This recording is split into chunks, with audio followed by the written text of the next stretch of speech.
with that, a good afternoon, good evening, ladies and gentlemen, boys and girls. Welcome back home to Wiscasset Speedway on this beautiful Saturday afternoon in Mid-Coast, Maine. Group 1 is in the house. Modifieds, Pro Stocks, Super Streets, Thunder 4 Minis, and 4-cylinder Pros, plus little mechanized mayhem we call Enduro. Number 2 is on the docket for tonight. 4-cylinder Pro Division is our spotlight class tonight, running double features, but the Davis Erector Group 207 Crate Modifieds will kick off the program tonight. One heat race to go along with the 30-lap feature this evening. With your lineup has Ethan Guptill on the point out of Paris in the number 14.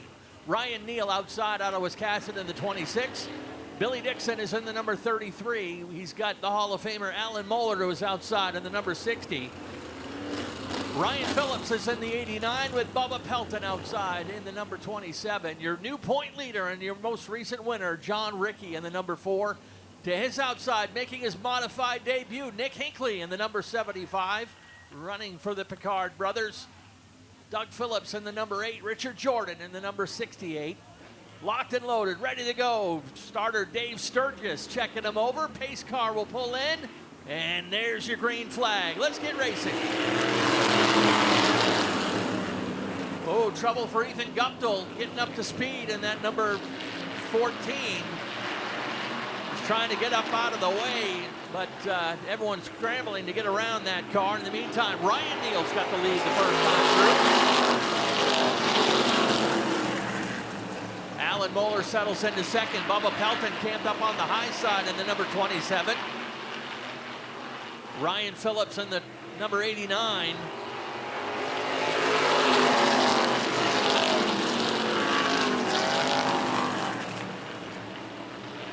John Rickey got kind of caught back in there in that scramble at the start of the race and had to kind of reset things. This is a 10-lap race to go along with their 30-lap feature this afternoon.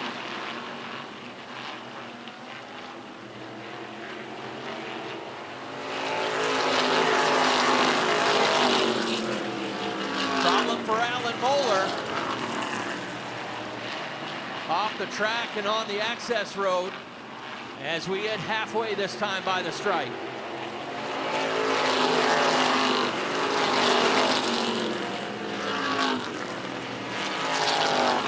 Ryan Neal, Bubba Pelton, and Ryan Phillips, 1, 2, 3. Nick Hinckley running in 4th right now. John Rickey able to get around Billy Dixon to move into 5th.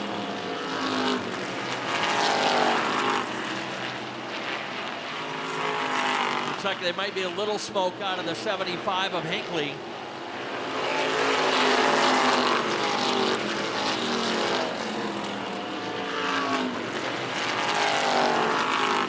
This time by 2 laps to go on the number 26 of Ryan Neal.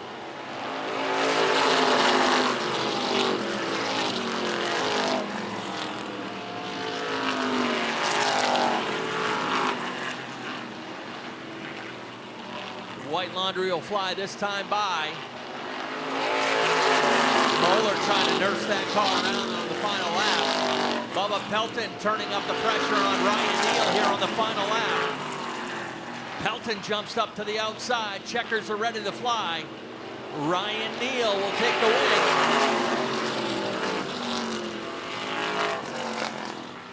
Ryan Neal grabs the win. Bubba Pelton ends up giving up second to Ryan Phillips. Pelton will finish 3rd. This guy is a retired Army combat helicopter pilot and then skydiving instructor, so he decided to take it easy and calm things down a little bit and be a race car driver instead. So this is his 2nd heat win of the year, and the number 26, Ryan Neal, is your heat winner. Ryan is still searching for his first feature win. That's his 2nd heat win of the year. First podium period, I believe, Ken. He's been running our regular modifieds all last year and now moved up to the 15-inch tire modifieds this year. So that's 2 years in the mods class.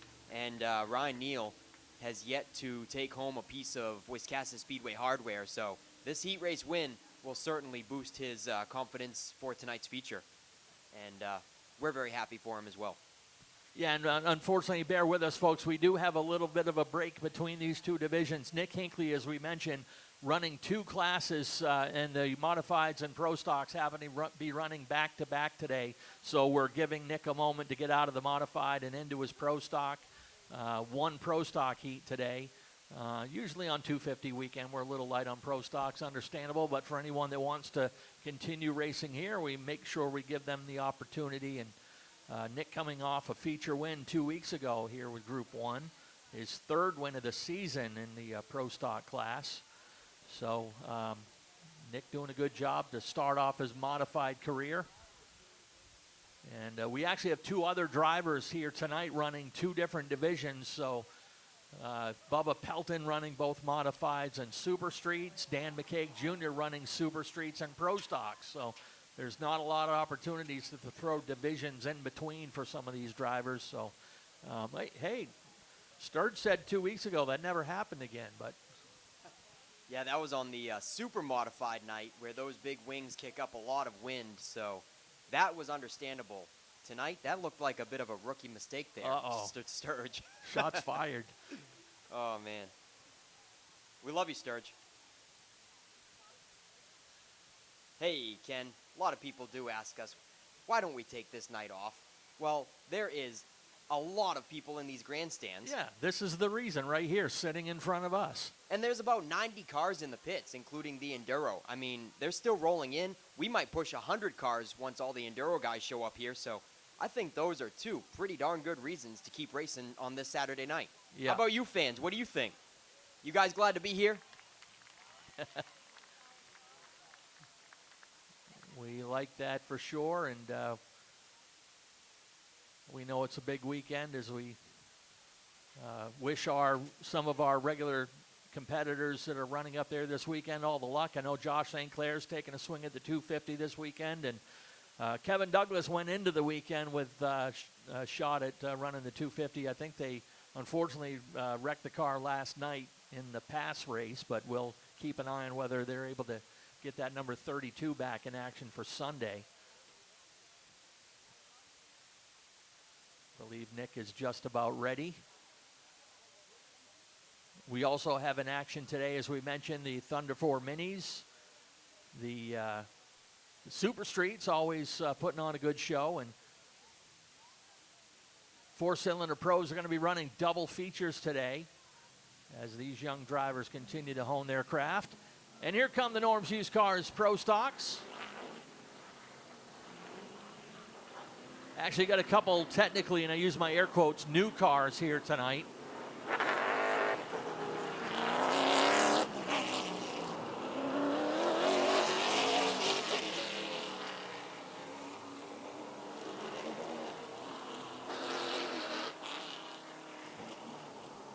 Looks like David Getchell giving up his starting spot to drop to the tail of the field. In the meantime, up front in the 07, that is Nick Calvert out of Steep Falls.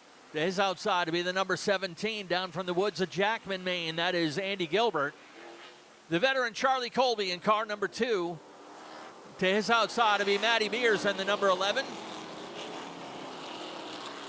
Number 41, Logan Melcher to his outside. The 40, the reigning Pro Stock champion, Dan McCaig Jr. in the Naughty 40. Nick Hinckley in the 15. That's his regular ride, the most recent winner. To his outside, Jamie Wright in the number 84. Casey Call is in the 90. The Hall of Famer Kelly Moore in the 47. And the aforementioned Dave Getchell in the 88. And here we go. Pro Stock time, race fans. Nick Calvert jumps out away from the 17 of Andy Gilbert. Andy Gilbert has an opening there. Colby is not quite inside until now. Colby is in there. Contact is made. Gilbert hangs onto it. He is all kinds of sideways in turn 1, but recovers. Unfortunately, losing 3 spots, maybe 4 right here to Matty Beers coming up in the 11. Nice save by Andy Gilbert. He is going to fall out of the top 5 right now as Matty Beers gets into 5th position. Nick Hinckley right in front of him. Melcher in third, Charlie Colby in second. And Nick Calvert continues to lead. This is some good speed that we are seeing out of Nick Calvert. Colby gets to the inside of him, and Calvert spins, hard hit with Melcher into Calvert. Oh my word.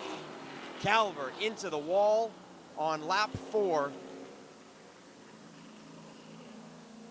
One of the most optimistic runs that we had been seeing for a short 4-lap sprint by Nick Calvert is probably going to come to an end for the evening. Resting at the top of turn 3 with Nate Sennett at the scene, checking in on Calvert. Nick Calvert is okay, ladies and gentlemen. All good in the 07 as the AC Towing tow truck and Pro Bodyworks cleanup crew get over to the scene. Colby is going to be called as a part of that incident, and they're going to put the 2 to the back.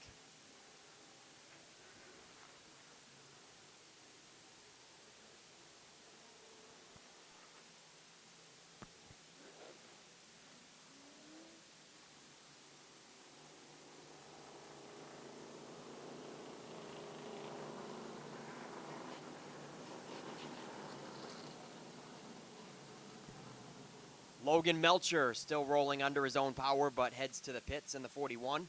Made contact with Calvert there, but probably pretty minimal. But unfortunately, a different story for the 07.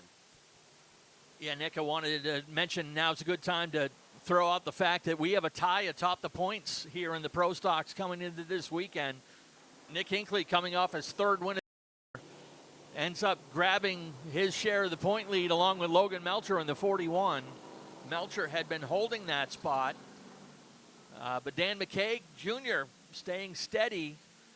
A few podium finishes for him in the 40. He comes into the weekend 14 points behind that lead pair. So things still certainly up for grabs here in the Norm's Used Cars Pro Stocks. And to kind of add to the intrigue, they will be running double features on championship night on September 20th. So that will throw a little more drama into the mix as we look to crown our 2025 Pro Stock champion. Of course, their next race is coming up next Sunday with the running of the annual Boss Hog 150 presented by Wallace Roofing and Home Improvement. 10 grand to win, and a lot of money pushed down through the rest of the field for that one. By the way, all our lap sponsorships are sold out for that race, so thank you guys very much for lending your support to our biggest Pro Stock race of the year. Strictly Streets will be in action that day, and the Crate Mods are running double features on Boss Hog Day. Of course, that's day 2 of our doubleheader next weekend, so keep an eye on our website, wiscassetspeedway.com, for all the details and schedule information. We're going to be starting Green Flag Flies at 3 o'clock next Saturday night, afternoon that is, and then it's the regular 2 o'clock start on Sunday. So, again, keep an eye on the socials and the website for all the details on gate times and practice and all that good stuff.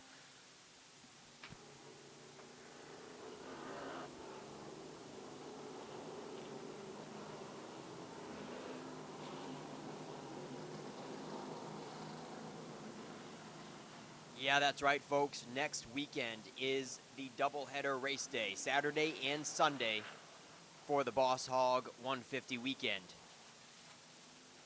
All camping spots are filled, so please do not plan on bringing a camper. As we do for the Coastal and the Boss Hog, they are very limited to 30 spots maximum, and they are all filled rather quickly. We do have a list of local campgrounds that you can hit up if you do want to stay in town for the doubleheader weekend next week. That is on the Boss Hog page or the main page of the website, wiscassetspeedway.com. So if you would like to camp locally for next weekend, make sure to check out wiscassetspeedway.com.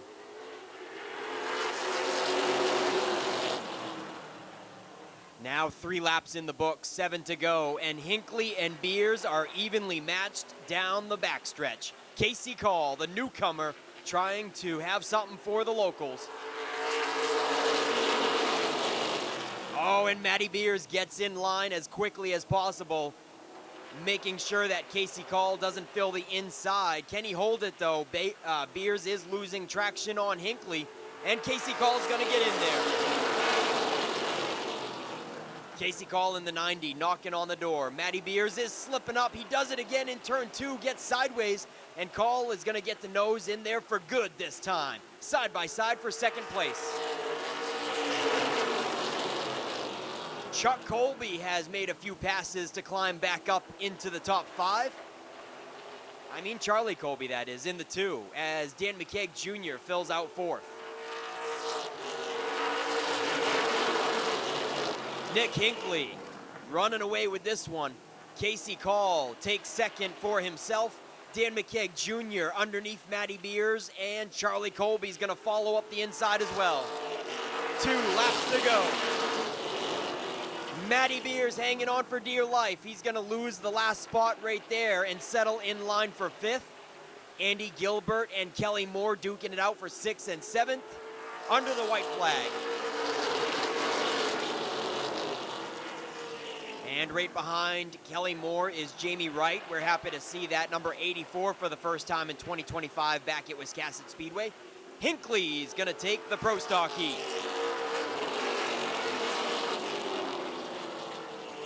Checker flag flies for Nick Hinckley. Then Casey Call. And then Dan McKeag Jr., your top 3 for the one and only Norm's Used Cars Pro Stock Heat Race. And he'll pull in for a photo from our official photographer, Jason Dickey. And as I said, he comes into the weekend on a hot streak, coming off a feature win and grabbing the point lead in the process. In the number 15 out of Wiscasset, nice round of applause for Nick Hinckley.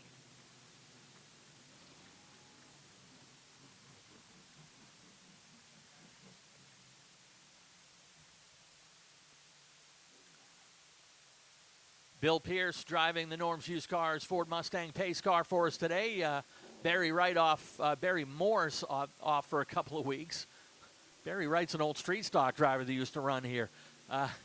Barry Morris off for a couple of weeks. He'll be back for Boss Hog weekend, but happy to have Bill back behind the wheel again as he brings out the Kennebec Equipment Rental Thunder 4 Minis. 8-lap heat and 20-lap feature for the Thunder 4s this afternoon.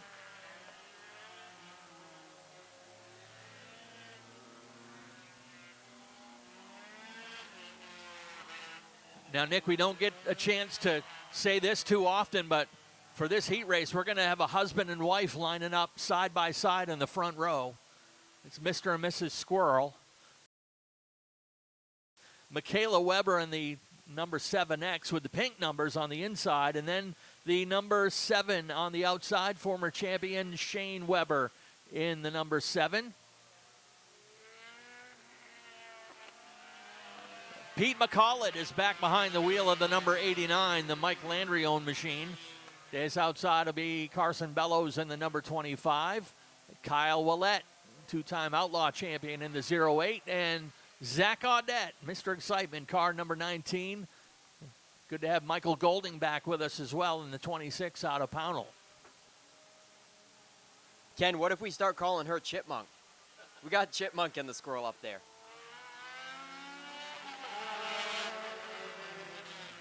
We are green, and Mr. Squirrel leaves his wife in the dust.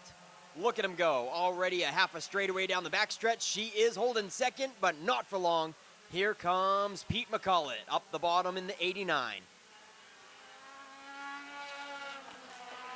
And side by side for third, here is the newcomer, Carson Bellows, in his second appearance at Wiscasset Speedway in the 25. He climbs up to third. The 26 follows suit of Michael Golding. And Zach Audette having a tough time getting around the Chipmunk, Mrs. Squirrel in the 7. He's going to do it this time. Around the top side goes the 19, followed by his teammate, Kyle Willett in the 08. Still a long ways to go to catch that leader in the 7. Lap 3. Shane Weber in the 7. Pete McCullough in the 89. Carson Bellows and Michael Golding bumper to bumper, but here comes that 19. Put a blanket over them. 3 cars from 3rd, 4th, and 5th right now. As the halfway flags are shown to the field. 4 laps complete, 4 to go. Pete McCullough is certainly running down Shane Weber for the top spot. Will he have enough time? 3 laps to go.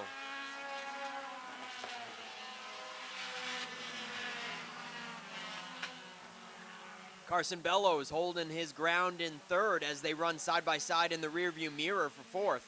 Michael Golding and Zach Gaudette. Popsicle sticks are out for Shane Weber.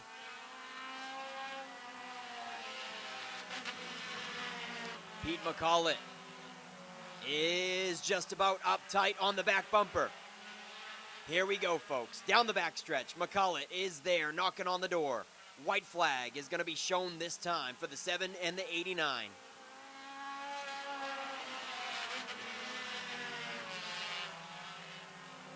Carson Bellows running strong and comfortably in the 3rd position, while Michael Golding is still trying to fend off Zach Audette coming to the checkered flag.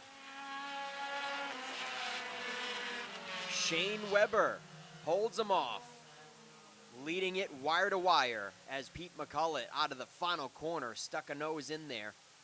Maybe one more lap and Pete McCullough could have had it, but too little too late. This Thunder 4 heat race goes to Shane Weber, Mr. Squirrel in the 7. Yeah, he comes into the weekend 2nd in points. And he is the 2022 Thunder 4 Mini Champion here at Wiscasset Speedway. And the number 7 out of New Vineyard, Shane Weber, your heat winner.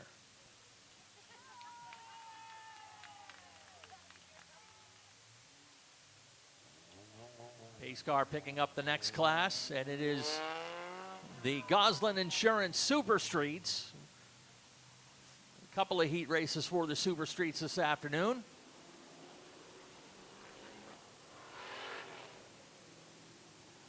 As usual, we line them up by their handicap, which is their points over the last 4 races. So the low handicap drivers here in heat number 1 will fill the front half of the field.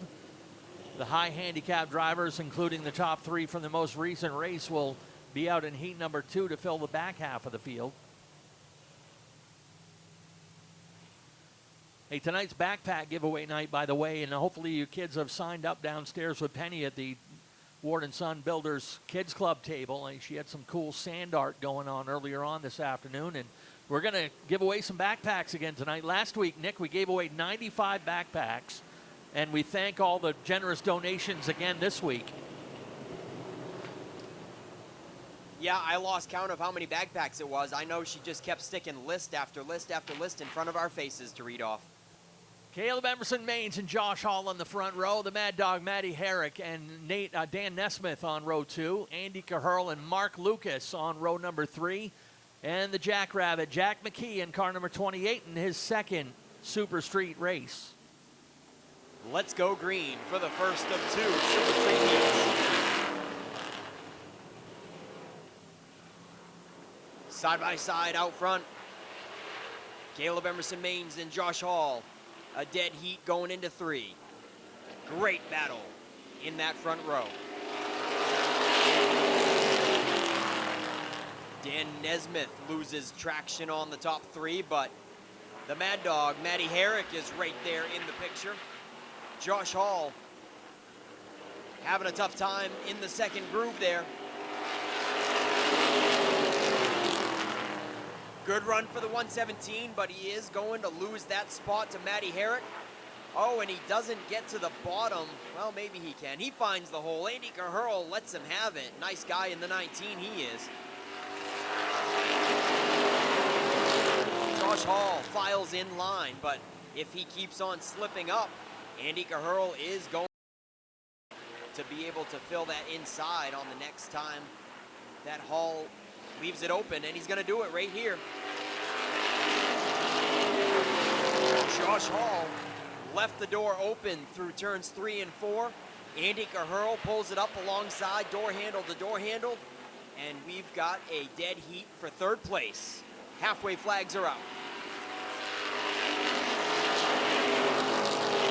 5 laps to go, and it is still controlled by Caleb Emerson Maines in the 9, and Matty Herrick putting the pressure on in car number 95.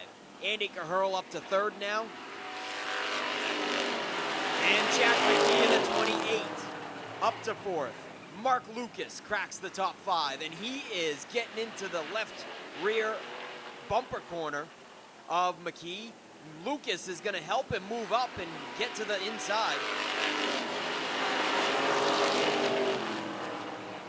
Smooth moves by the 21. And Mark Lucas massages his way to the inside and takes fourth away from McKee in the 28. 2 laps left. Emerson Maines and Matty Herrick all by themselves out front. Herrick has been keeping him honest, but not quite enough to surmount a challenge. 1 lap left for the 9. Things getting pretty sorted out here. Mark Lucas might have one more stab at third here. He gets a little sideways in the middle of 1 and 2, giving it all the drive he has to go after Andy Caherl, but he's going to fall short just a bit. It's going to be Caleb Emerson Maines leading this one wire to wire, followed by the Mad Dog, Matty Herrick, and a good solid run to boost the confidence level on the 19 of Andy Caherl, as we had the pre-race interview with him and his struggles this season. Let's hope he can turn things around in that 19 car. This guy's got 1 heat win to his credit and a couple of third-place podium finishes. Looking to capitalize on that tonight. He'll start on the pole for their 30 lapper tonight in the number 9 out of Richmond. A nice round of applause for Caleb Emerson Maines. Would Maverick Carter please go see Penny at the Kids Club table? Maverick Carter to the Kids Club table.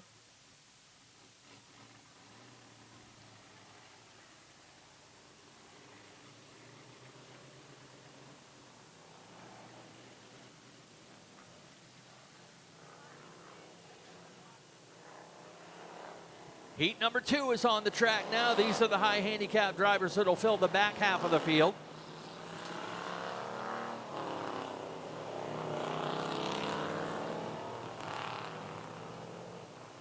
Lineup for this one has the reigning Super Street champion, Richard Bubba Pelton, in car number 27 out of Scarborough. To his outside, in the number 58, David Greenleaf out of Woolwich. Goes by the code name Speedleaf. On road number 2, former champion James Osmond in the 05. Noah Haggett outside in the number 54. He is your current point leader. On row number 3, it's the number 11 of Kevin Sherman out of Wiscasset. To his outside, your most recent winner in that number 43 is Dan McCaig Jr., the 3rd win on the season for the 43. And Bill Harnish in the 23, returning after a week off. Hey, how about that 43, Ken? Were they 3 in a row? No, they're not 3 in a row. All right, 3 wins on the season for Dan McCaig Jr. We're going green.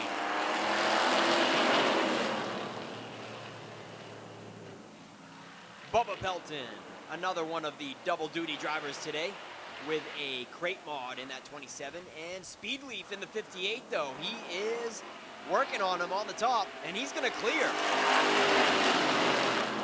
Nice pull by David Greenleaf in the 58. He clears Pelton, and Noah Haggett, one of his good friends, is going to try to follow as well in the 54. Oh, they are ganging up on Bubba Pelton here for sure.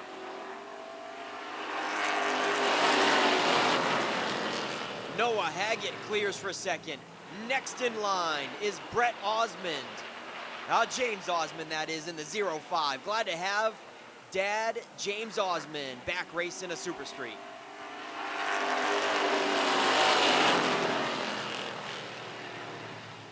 Oh man, they are stacking up behind the 27. This is very unusual of Bubba Pelton to struggle this much. Osmond and Kevin Sherman all over the back bumper of the 27 as they lose sight. Oh, they're going 3 wide. These guys are impatient. Kevin Sherman and James Osmond get around the 27, and Osmond gives Sherman a bump for 3rd. Didn't work out so well for Osmond. He lost a few car lengths on the 11, and now Sherman holds down 3rd quite comfortably with some space out front and space in behind.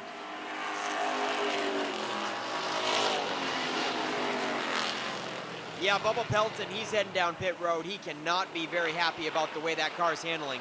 Something is definitely amiss on the 27. 3 laps to go for Speedweek. It is the Greenleaf versus Haggett show right now, folks, with 2.5 laps remaining. Popsicle sticks are in the air. These are your top two points leaders in the 2025 chase out front, and Greenleaf is actually putting a little distance now in the closing laps on Haggett.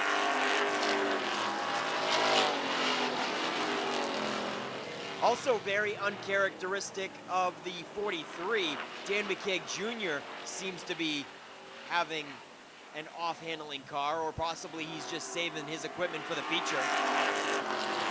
Checker flag flies. And it's David Greenleaf leading it from the outside pole, wire to wire in the 58. Haggett really gave him a good run for his money. And then Kevin Sherman took 3rd in the 2nd Super Street qualifier. Yeah, this guy comes into the weekend 2nd in points in this class, and he is our June driver of the month here at Wiscasset Speedway. In the number 58 out of Woolwich. Nice round of applause for David Greenleaf, your heat winner. Folks, that'll do it for our heat race action. We are going to roll out our first feature of the night right now, and it's for our Spotlight division. It's the Brackets Market 4-cylinder pros.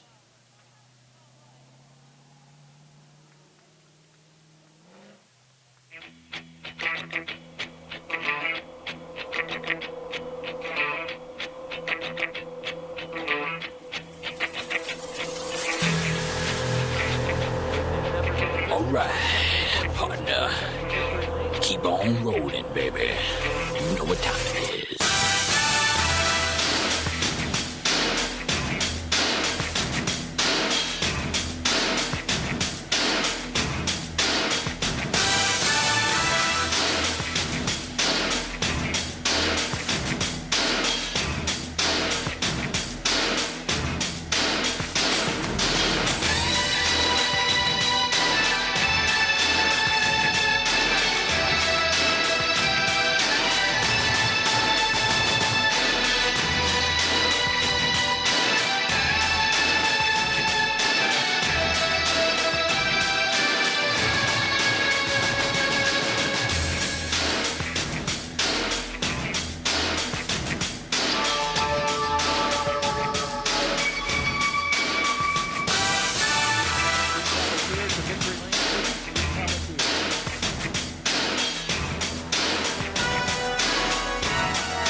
All right, ladies and gentlemen, we are here for our Spotlight feature race of the afternoon. It is the Brackets Market 4-cylinder Pro Division. We're getting some of our guests in place here in just a moment, so bear with us. What a beautiful day we have here for racing at Wiscasset Speedway this afternoon. Thank you guys for being with us. Before we give you our starting lineup, at this moment, we ask that you all please rise if able, remove your hats, and direct your attention to the flag in the middle of the infield as we offer our invocation, followed by the national anthem. And to deliver our invocation today, we welcome back from the Christian Motorcycle Association, Mr. Lee Pelletier. Thank you. Let us pray. Heavenly Father, we are so thankful to live in this country that we live in, that you've graced us with this beautiful day. Father, I ask for the safety of each and every one of these drivers, for their pit crews, for the ones that are working here, the staff. And most importantly, we thank you for the Jordan family and the staff here that works to bring this family entertainment to you. Father, we pray that we glorify you this evening. Again, we ask for pleasure, for safety for each and every one of us, not only here on the racetrack, but also as we travel back to our homes. And again, we thank you, Lord, and help us to think on you. In Jesus' name, amen.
All right, folks, get settled in. It is time to meet our drivers in today's Spotlight feature for the Brackets Market 4-cylinder Pro.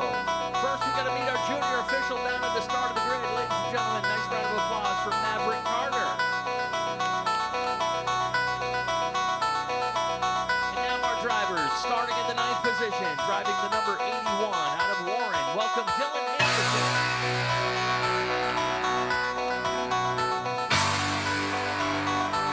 Starting in the 8th position and driving car number 18 from Winslow. Welcome, Chastity Shorty.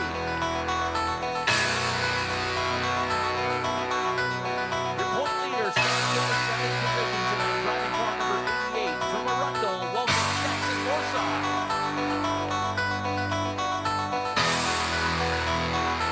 In the 6th starting position, driving car number 8 from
Our drivers are all ready, so let's send things down to Nick in Victory Lane.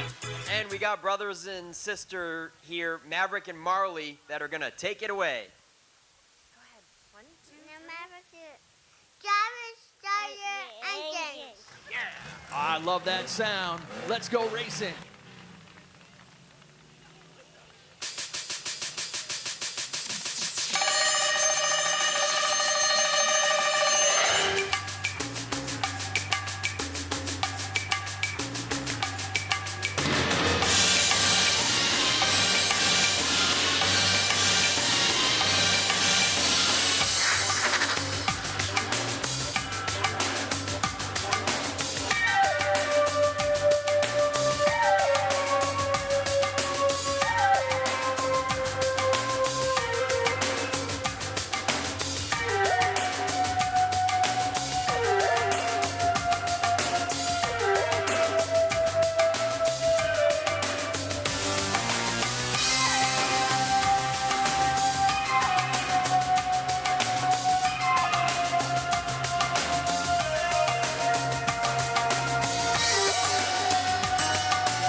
To shine as the Spotlight Division, though. They get this a couple times a year, so make it feel special. Wave those hats, wave those hands, and send your favorite drivers off with best wishes for a safe and successful race this afternoon with the Brackets Market 4-Cylinder Pros.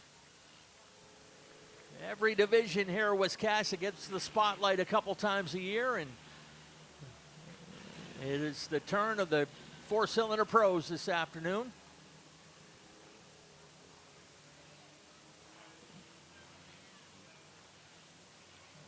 Many of these young drivers have made the jump up from go-karts up the road at LST Motorsports Park in Richmond. Always happy with the partnership we have with Steve Perry, Deb Dorr, and the crew up there in Richmond, and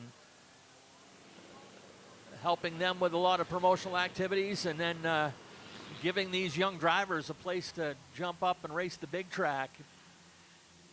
We've got 4 or 5 really talented young racers that are first-year drivers in this division. Lights are off on the Norm's Used Cars Ford Mustang pace car.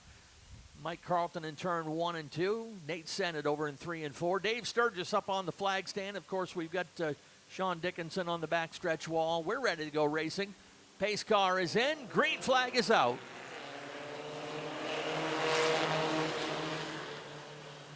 Off and running, chasing that 70 of Taylor Lane. Nope, guess we didn't like that start. We go caution on the backstretch. Hopefully you get them spread out enough, but Rowdy Romano goes around.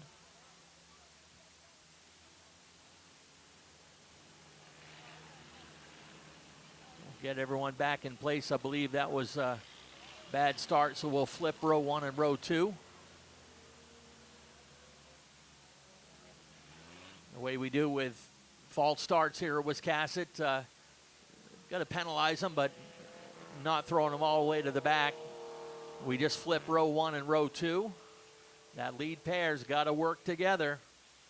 If one jumps, they both get flipped to the next row back. So that will bring, I believe, the 13 of Darren Miranda and the 45. No, actually, Rowdy Romano, but Rowdy's got some damage.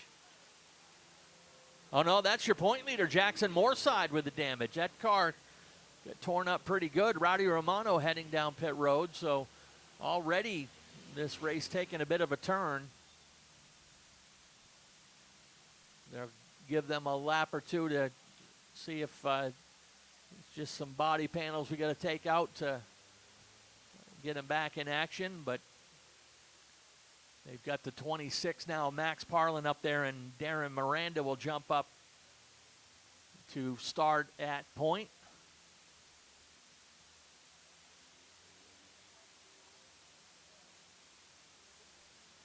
Race director Scott Chabak on the radio talking with the pits to see if there's any progress on the 88 and the 78.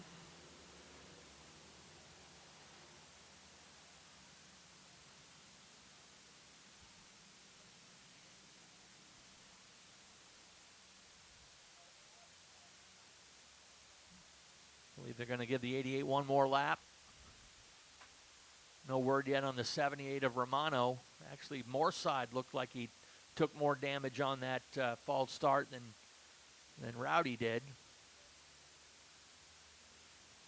Jackson Moorside in his second year of racing here in this four-cylinder pro division. Some of you may recognize these cars as what's more commonly known as Allison Legacy cars, which are pretty big down south. This division was brought up here initially as in kind of an experimental division back in 2003. If you remember the Big Dog 400, they also ran the Little Dog, which was a big nationwide race for these legacy cars. And there's a familiar face in NASCAR broadcasting, Dylan Mamba Smith, who actually raced legacy cars and ran a couple races here at Wiscasset Speedway. But then they were brought on as a regular weekly division here back around 2012, 2013, and some modifications were made to these cars specific to Wiscasset, so now we need to call them four-cylinder pros. We kind of removed ourselves from the Allison Legacy template. Still a lot of smoke out of that number 88. Believe that's a left front tire rub, perhaps. Max Parlin leading them down into turn 3 and 4. Around goes Parlin.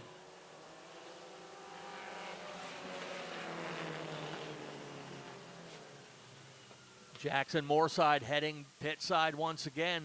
Parlin may be caught up on the curbing.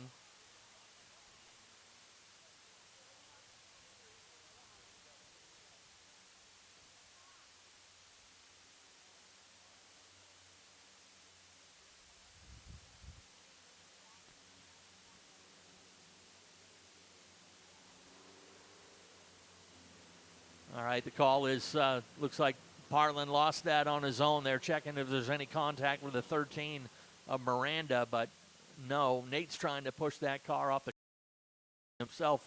They're going to get a little help for him. Believe Max will be able to continue on. He's just kind of caught up there. A little bit of a drop off on the backside of the curbing.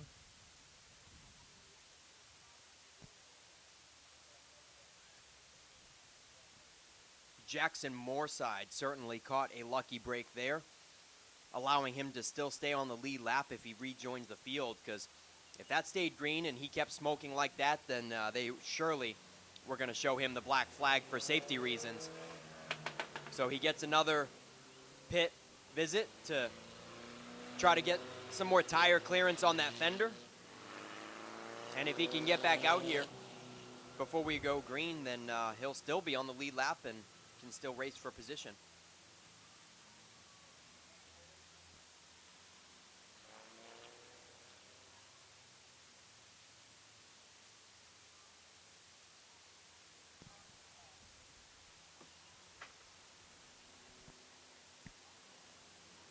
Parlin rejoins the tail under his own power, so obviously it was just hung up on the curb over there and nothing wrong with the car.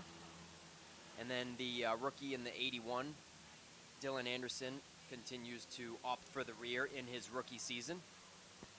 Yeah, I got to give a heads up to Dylan and his dad for the good sportsmanship they've shown. Handicap has made it so Dylan is able to start further up in the field, but this is a learning year for that young driver, his first year in these cars. And they are voluntarily giving up their starting position to put him at the back of the field just to get the seat time and the experience, and they've definitely been getting faster. Well, Rowdy Romano not wanting to cross over up to the top side, so he gives up a couple positions as we're ready to get back underway. No sign of the 88 of Moorside.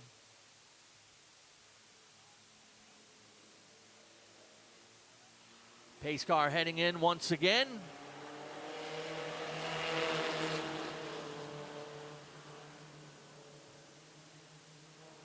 Jackson did come into the weekend with a 20-point lead over Chastity Shorty, so he'll definitely take a hit here in this first feature, but will likely still have the point lead or be pretty close to it after this.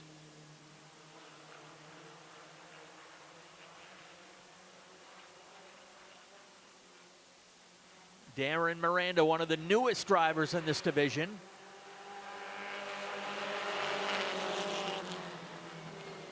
A young driver who was a successful Champ Kart racer up at LST Motorsports Park in Richmond. And this is his fourth race. He's run 3 races so far. A lot of racing going on behind him, though. Adam Taylor looking for room on the bottom side of Taylor Lane. Taylor able to move in to grab second. Chastity Shorty coming up the inside rail as well in the 19. Chastity leads this division with 3 feature wins and comes in second in points, so opportunity to make hay while the sun is shining for her.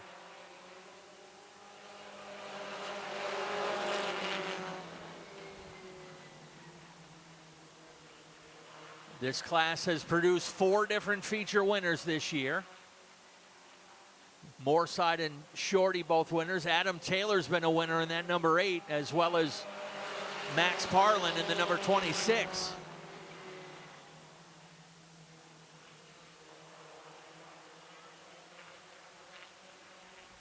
Sorry, I need to remind folks, please do not stand in front of the fence during the racing action, please.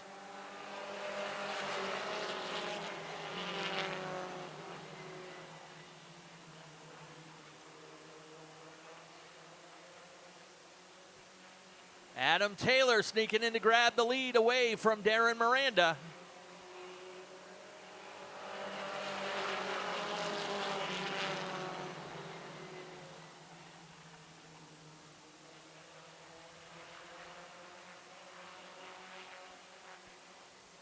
Chastity Shorty has moved up into second. Max Parlin up to third.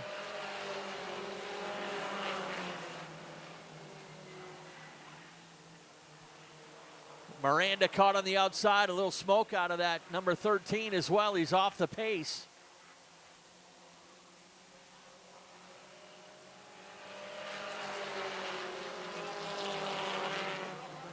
Tough break for the 13, although he had a strong first half of the race, led some laps.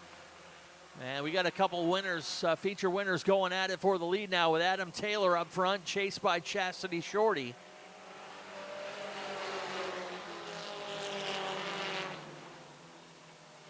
Little 3-car breakaway. We'll hit halfway this time by the stripe. This is a 25-lap feature.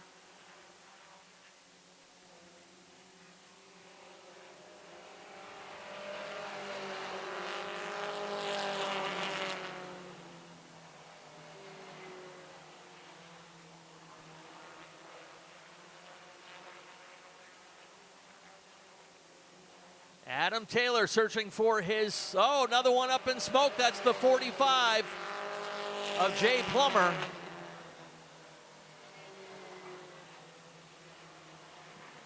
Visibility certainly probably not very good on that 45 of Jay Plummer.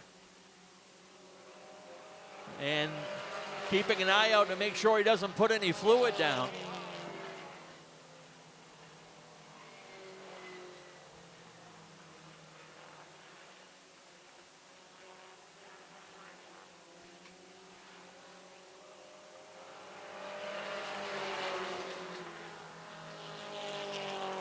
Two-tenths of a second separating these two drivers.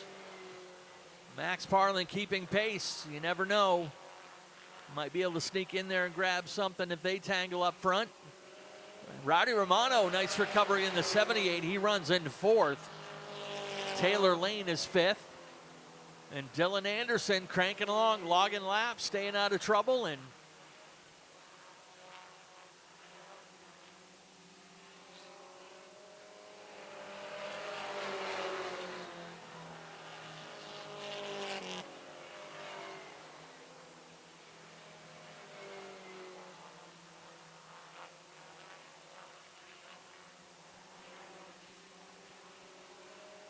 Taylor drifted up a little bit wide that time. Shorty had a look down on the low side. She swings out wide to try to set up a run down tight to the curb as they get into 3 and 4. Taylor's got it covered. Adam's dad, Jason, a former championship driver here at Wiscasset, so a lot of experience in Adams here. Adam was a championship racer up at the go-kart track in Richmond last year as well.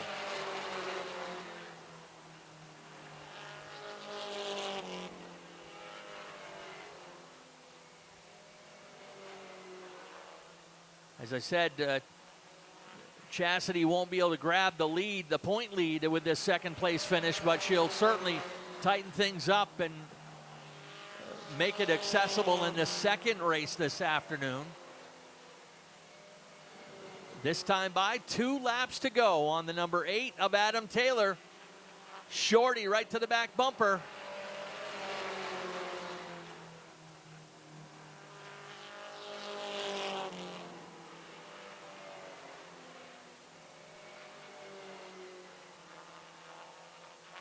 White flag set to fly this time.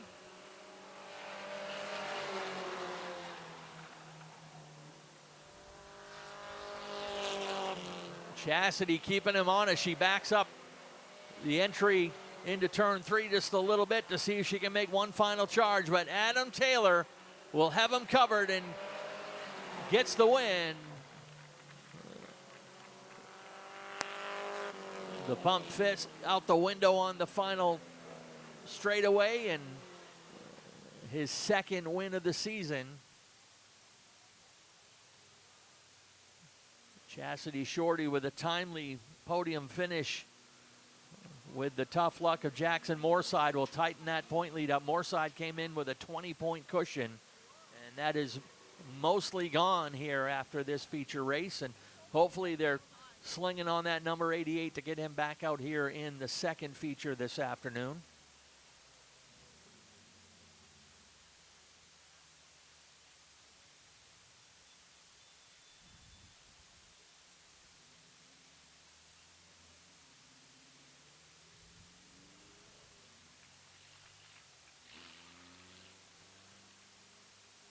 So we'll come around here to Victory Lane Road and send them around to Coastal Auto Parts Victory Lane.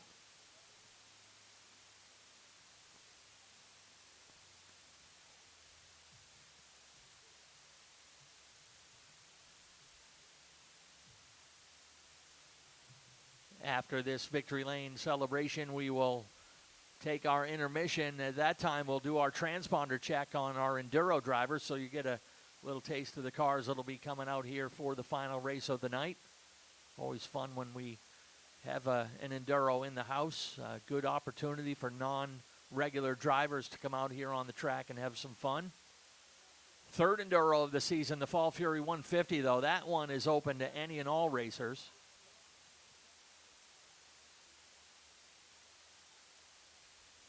And that will wrap up the season on October 4th.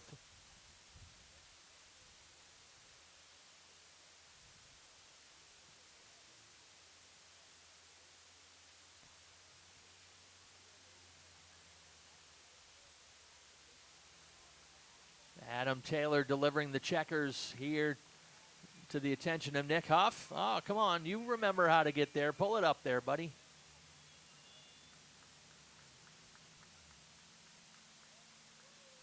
All right, with that, let's send things trackside. Nick Huff has got your top three in Victory Lane. All right, Adam Taylor unstrapping and putting the winter net down for his second victory of 2025. On a roll this season.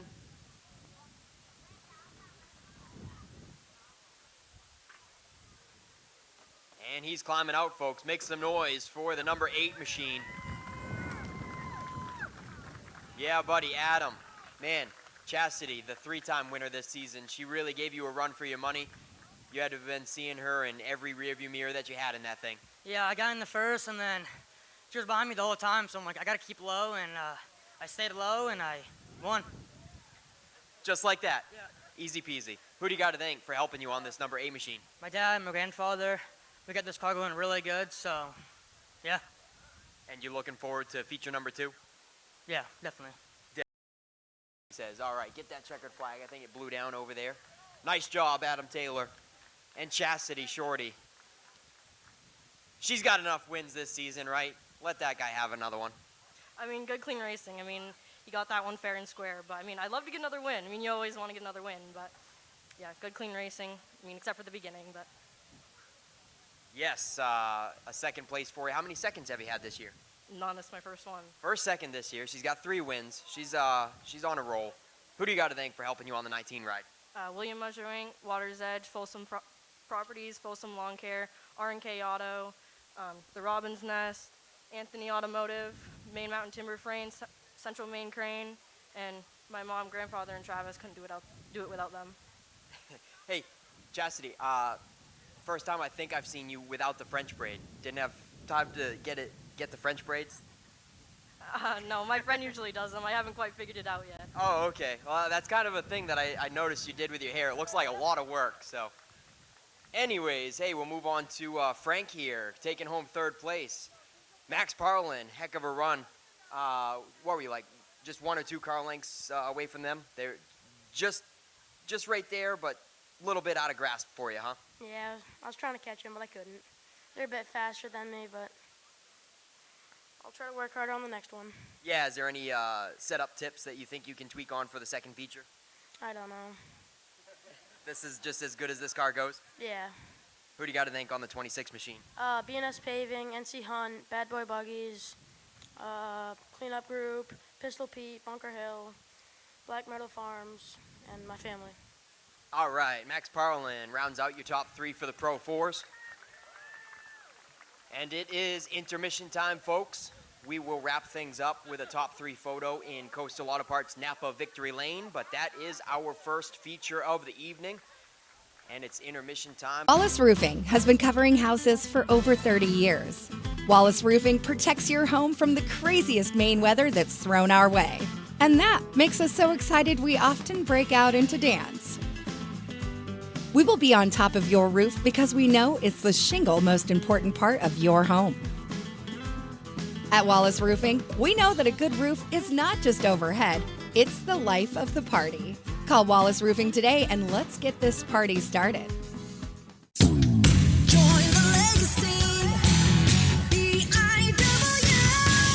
The time to consider your future begins today. Entry-level trade positions now starting at $23.50 an hour and up to $28.19 an hour with experience. Same incredible benefits and career growth opportunities from high school graduation to an exciting career change. This is your time.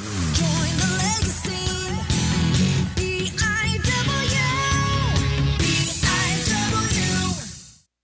If you are a Subaru enthusiast and you haven't shopped Norm's Used Cars in Wiscasset, you are missing out. Norm's Used Cars specializes in previously enjoyed late-model, low-mileage Subarus, all hand-picked and meticulously gone over to be like new to you. And with over 100 Subarus on the lot starting at $49.95, they have a great selection too. Experience the difference at Norm's Used Cars. That's not the norm. That's Norm's Used Cars. If you've been injured in an accident, contact the law offices of Joe Bornstein today. Talk to us confidentially and free. Find out why we are Maine's most recognized personal injury law firm. Over 25,000 victories for Maine families and over $500 million collected for injured Mainers. Get the help you need and the justice you deserve. Dial 207-CALL-JOE. There's never a fee unless you win. Call Joe today and get the Bornstein advantage.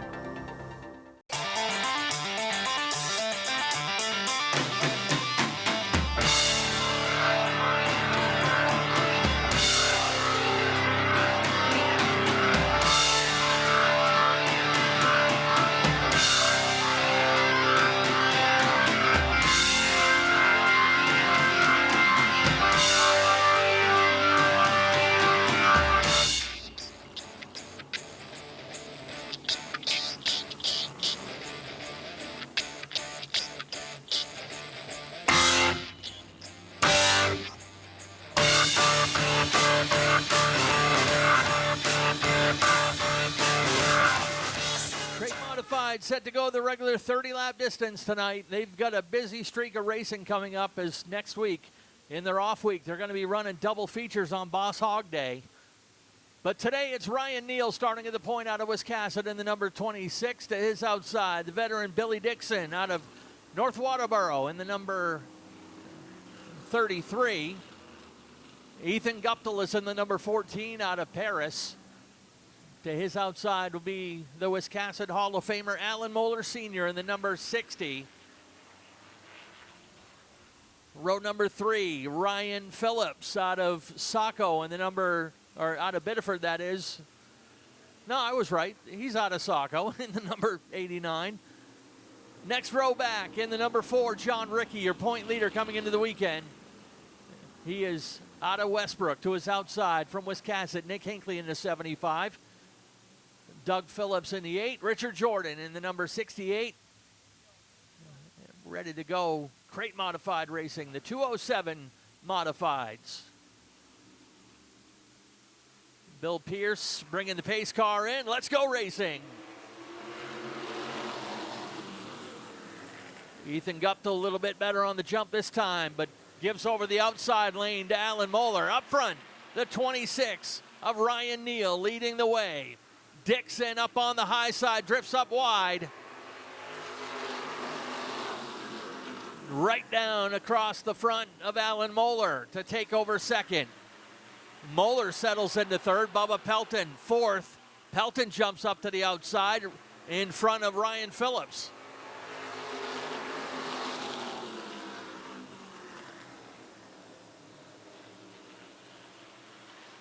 As we said, Ryan Neal trying to nail down his first podium here in the modified division. Billy Dixon running second. He's going to have been told he's going to perhaps have Brad Babb in the car next weekend on Boss Hog Week. They've been trading that seat this season. Ryan Phillips sneaking on the low side. They'll go side by side behind Dixon, although Pelton may have the preferred lane as he inches up alongside. Phillips tried to sneak underneath, but Bubba Pelton right out tight to the wall. Things stacking up around that number 33.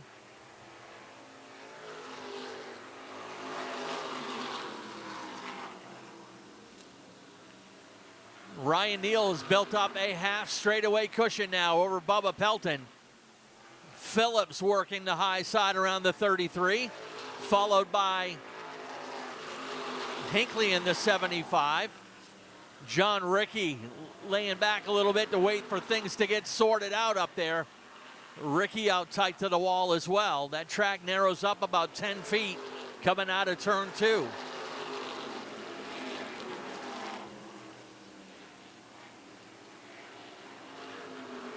John Ricky finally clears Billy Dixon to move up into 5th.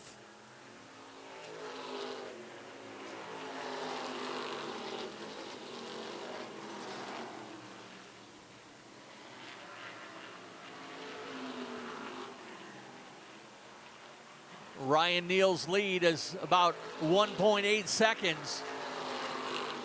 But Bubba Pelton is the fastest on the track right now, or faster than Neal, that is, about a tenth and a half faster.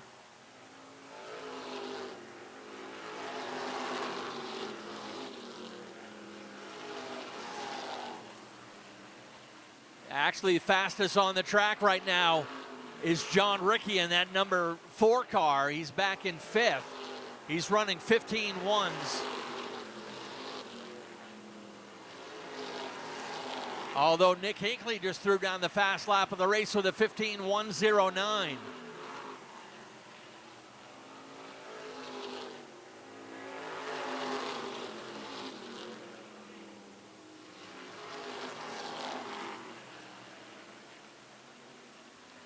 Good race from second place back.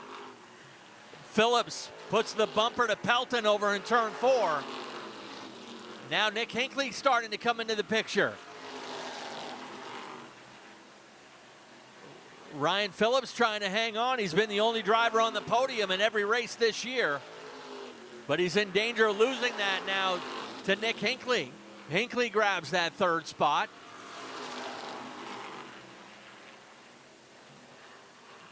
Now some lap cars up ahead.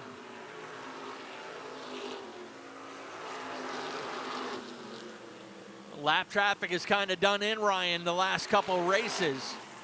And he's got to carefully pick his spots now. Works on the out around the 68 of Richard Jordan.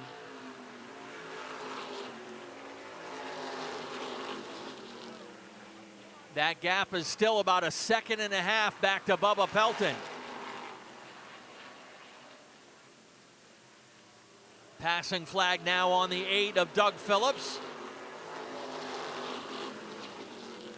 Doug Phillips and Ryan Phillips, no relation between those two drivers. That leads down to 1.3 seconds. But Pelton now has to deal with lap traffic.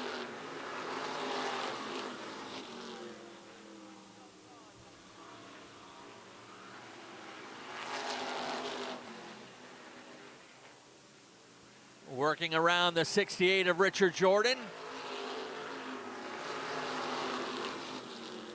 As I said, Ryan Phillips in danger of finishing off the podium for the first time this year. They actually switched over the motor from the 604 he had been running, now running a 602.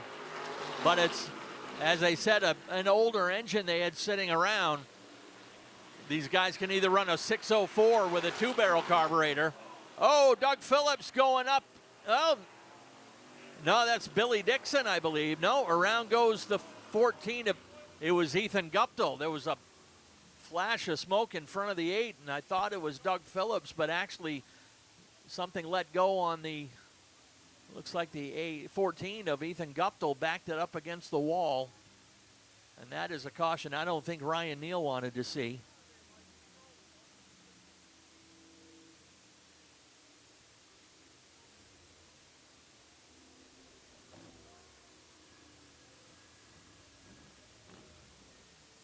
Definitely a trail of fluid there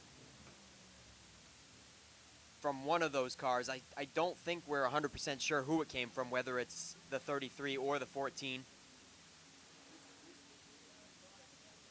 But a great call by the flagman to get that yellow out immediately before the leaders came into that fluid. You could see the 26 actually twitched a little bit, even after he was slowing down quite significantly, and still got into that fluid, and the car did twitch, so I can only imagine how bad it would have been at full speed. So great job, everybody, getting on the brakes before they got into the fluid there. Speedy dry going down. We don't see that too often. We haven't seen that very much this year, actually having to use the speedy dry. But there is definitely a slippery situation there in turn 1. And yes, Ken, Ryan Neal is not a happy camper right now. With 9 laps to go, and they did not look like they were closing in on him one bit.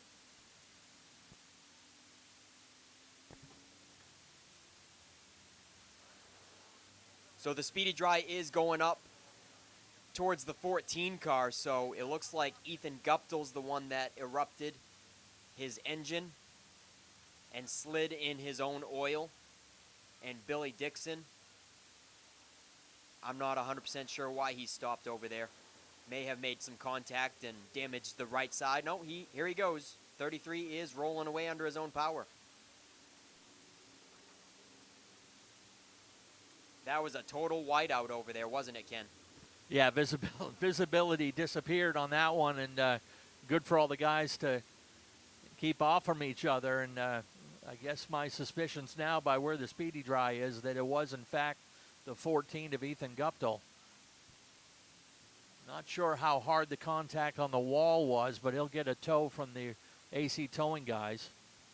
This will give me an opportunity to, well, there goes Billy Dixon heading down pit road. Not sure if he'll be able to return or not.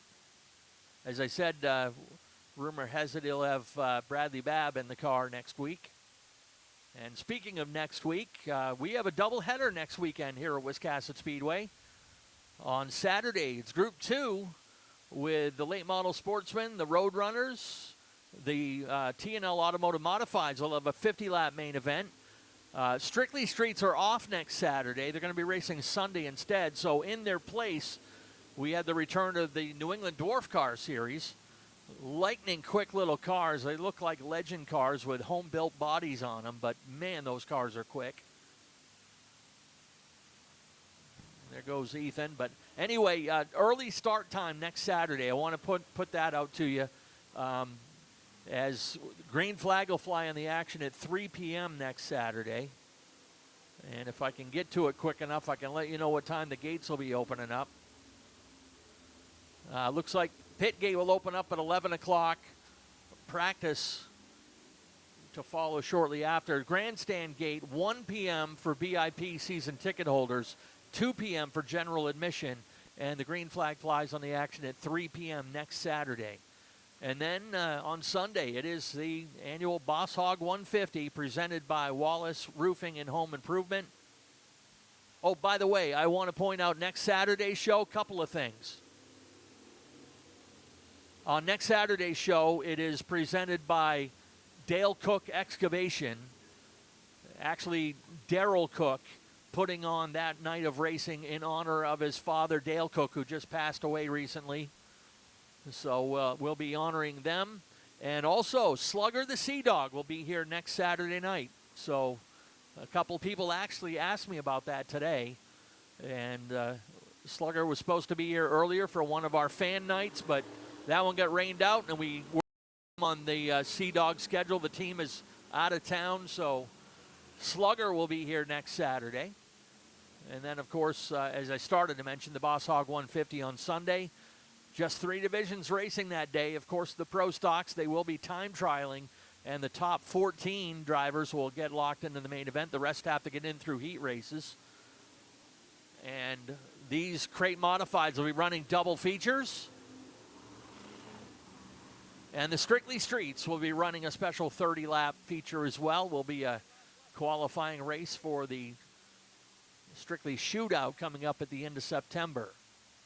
So all kinds of things happening next weekend. And guess what, Nick? As always, doesn't matter how big the race is, it's still $5 to get in here on the grandstand side. $20 on the pit side.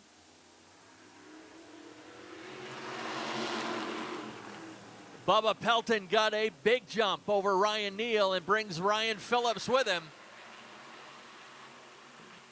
Pelton's already been a winner this year. Phillips, he's the one digging for his first win.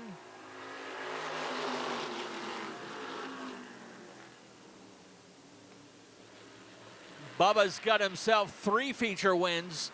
John Ricky's got the other 4. It's come down to those 2 drivers this year.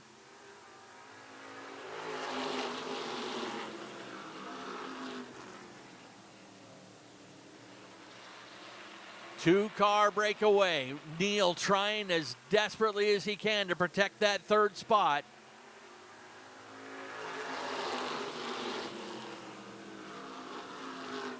Pelton with the lead. Phillips right in his tire tracks.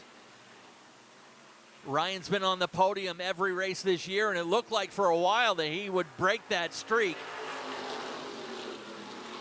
He's probably the one that liked seeing that caution as much as anybody. Looked like we had a car head down pit road, drop out early.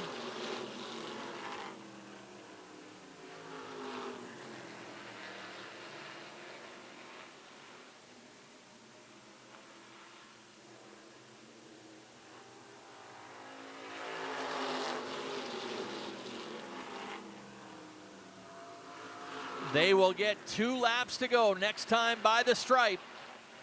2 to go on the 27 of Bubba Pelton.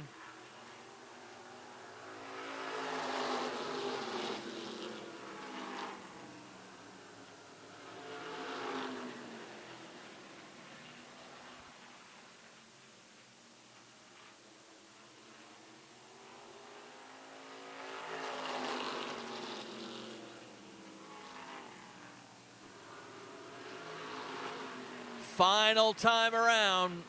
Phillips loading up for one more try, but Bubba Pelton, the veteran's got him covered.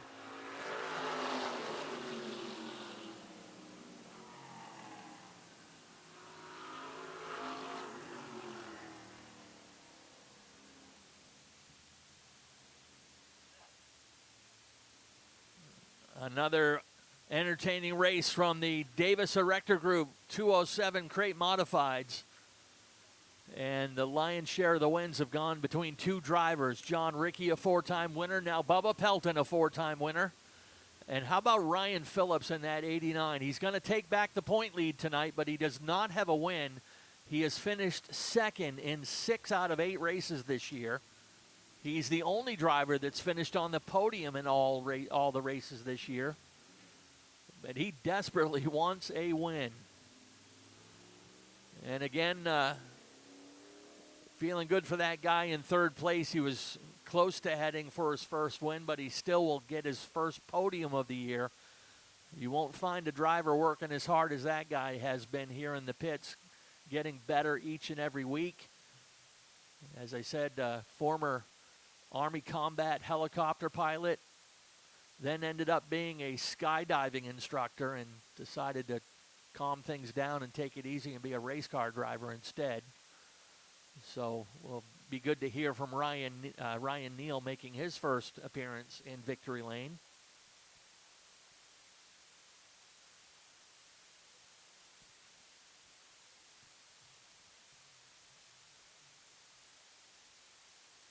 The Crate Mods normally would be off next week, but being a new division and the first time we've had tour-type modifieds running weekly in the state of Maine in over 30 years, we decided to add them on the big stage next week, racing on Boss Hog 150 Day, so they'll have double features as they still have one more race to make up from the early season rainouts. This guy knows where Victory Lane at Wiscasset is for sure. Multi-time winner in the Super Streets and the Modifieds. And should be another good one. Let's send things trackside. Nick Huff's got your top 3 in Victory Lane. Hey, Ken, did you say that this ties him with John Ricky? Is it 4-4? Yes, sir. Bubba Pelton ties the feature wins with John Ricky, 4-4. For the only winners in the 207 Crate Mod races this season. Yeah, but ironically, your point leader's hopping out there in 2nd. Mr. Consistent. he is going to get another familiar-looking second-place trophy. Ryan Phillips.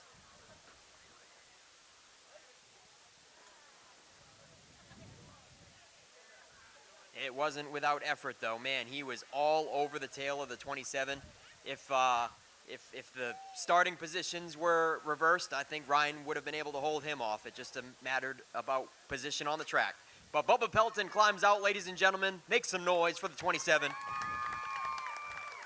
Bubba Pelton, man, 89 certainly gave you a run for your money. That looked like a fun one. Yeah, it was. He kept me on my toes. Probably if roles were reversed, we'd be the same way. It turned out good. Fortunately, I got the jump on the restart, but he was doing a good job out there. Probably wouldn't have won it if it wasn't for that. Who do you got to thank on the 27 ride? Davis Erector Group, Zach Howe Construction, Speed Shop at my place, wife, kids, Dave, Terry, bunch of people here. Peter, my buddy Peter showed up. My nephew's here, Noah, Timmy on the radio. You guys all do a good job. There's not many of us, but. All right, Bubba Pelton, ladies and gentlemen, gets win number 4. And Ryan Phillips gets second place number 5 or 6, something like that. I don't know. I've lost count. I started giving away second place trophies, but at least we were there today. We had a great battle with the 27. He just beat me to the front, and once he had track position, he just didn't have the speed to go all the way around. So. Yeah, you were certainly there, man. Did you give him any taps? We got a few in there. Yeah, you don't really feel him with all this tire. I don't know if he knew I was there or not, but I'm sure the spotter told him I was there. But yeah, I got to thank everyone. I got to thank Jeff, Steve, Lou, my dad, everyone who wrenched on this thing the last couple weeks. Been trying everything we can to get one step further up here, and not yet, but I do think we retook the point lead today, and that's our focus, is the big trophy, so it was a good day for us. Yes, you did. You are the points leader, so congratulations, Ryan. Was there anybody else you wanted to thank? Yeah, I'll thank Apex Services, Southern Maine Pools, Mainly Karting, Briggs Contracting. Thank you. All right, and now this guy. Yeah, Ryan Neal. Awesome job. Been racing modifieds for 2 years, and he finally gets a piece of hardware from Wiscasset Speedway. Ryan, where are you going to hang that thing? Is it going to have a special shelf for it in the hen house down there? I'm not entirely sure where I'm going to put it. I think we'll put it in Bay 1 and just let it sit there for a little bit. I heard it was nicknamed the hen house, though, right? Oh, Bay is that, 1, is yeah. that Well, what, at least Vanessa told me that. It's news to me, but we can call it that for sure. All right, it's official now. Man, did you have some fun out there? Heck of a drive, Ryan. I had a blast. It was incredible, and I'm so thankful to have the opportunity to do this. It was amazing. Who do you want to thank on the 26 machine? The list would take me forever to name everybody, but tonight I'd like to particularly thank Vanessa Jordan and what she puts into this place day in and day out, and the weight on her shoulders. She carries it with grace, and so if you see her, make sure you give her a smile and you tell her thank you, because without her, we wouldn't be doing this. All right, Ryan Neal, ladies and gentlemen, his first time to victory lane. Make some noise for the 26 and the 89 and the 27. Let's get these guys all up here for a top 3 photo in Coastal Auto Parts Napa victory lane. All right, thank you very much, Nick Huff. Congrats to our top 3 down there in victory lane. As we are just about ready to roll out our next class, we've hopefully stalled enough to give Nick a chance to switch cars, go from the fat 15-inch tires to the still nice and wide and grippy 10-inch tires you find on the Norm's Used Cars Pro Stocks, as they are ready to roll out here behind the Norm's Used Cars Ford Mustang pace car.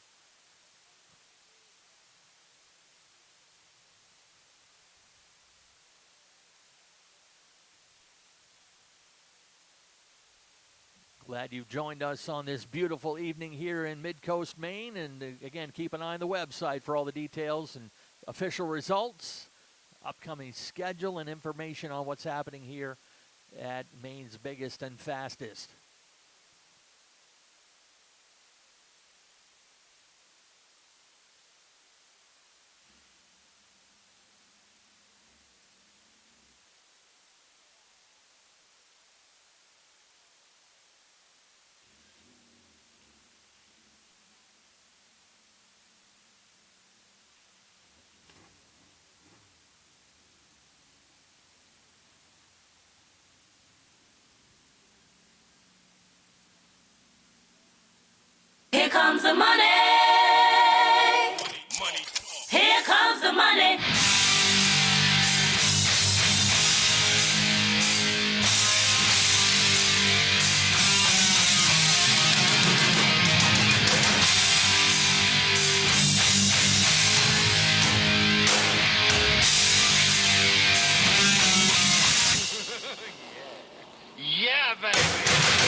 regular 40 lap distance tonight,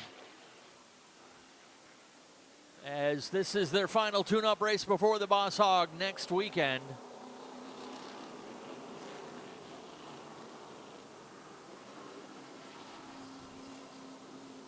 Lineup for this one has the veteran Charlie Colby out of Newcastle in the number 2 to his outside. The 11 of Matty Beers out of Pittston. Andy Gilbert from Jackman in the 17. Logan Melcher out of Fayette in the number 41. Dan McCaig Jr. in the Naughty 40 out of Gorham. Then comes Nick Hinckley in the 15, your point leader out of Wiscasset. Casey Call in the number 90 out of Pembroke, New Hampshire. Then comes Jamie Wright out of Woolwich in the number 84. David Getchell out of Cornville in the 88. And Kelly Moore, the Hall of Famer out of Scarborough in the number 47. Dave Sturgis checking him over. Nate Sennett says, let's rock and roll.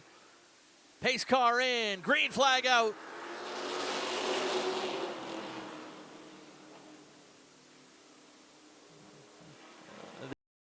They will hustle down the backstretch behind the 2 of Charlie Colby, shaking up his number from the customary 72 that he used to run back to a number that he ran some 40 years ago when he started racing. Matty Beers settled in second. Good side-by-side battle for third. Andy Gilbert inside. Logan Melcher outside. Melcher came into the weekend tied with Nick Hinckley for the point lead. Hinckley took it for himself in the heat race.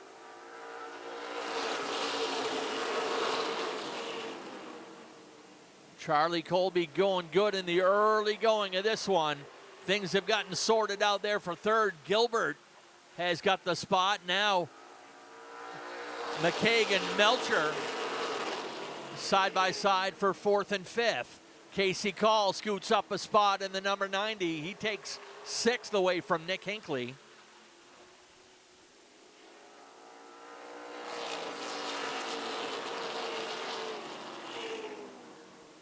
Pro Stocks here at Wiscasset continuing to show why this is the undisputed fastest track in the state of Maine.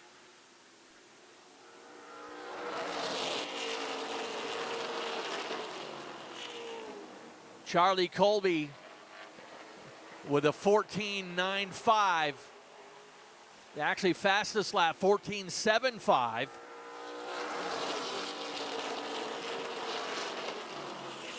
Actually does a little bit better, 14.74 that time by. 91.5 mile per hour average speed around the track.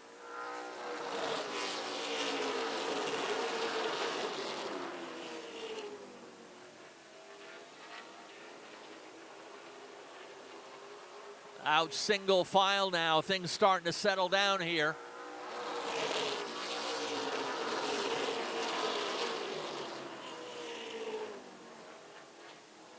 Colby has built up the lead and continues to throw down some blistering laps. 14.71 last time.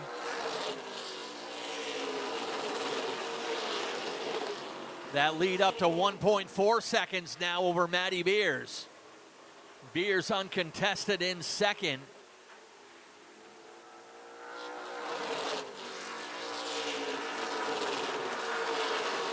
Some of those heavy hitters not making a lot of headway, at least in the early going of this one. Colby, Beers, and Gilbert, 1, 2, 3. Dan McCaig Jr. running in fourth and putting the pressure on the young driver in the number 17. Andy Gilbert trying to nail down his first podium.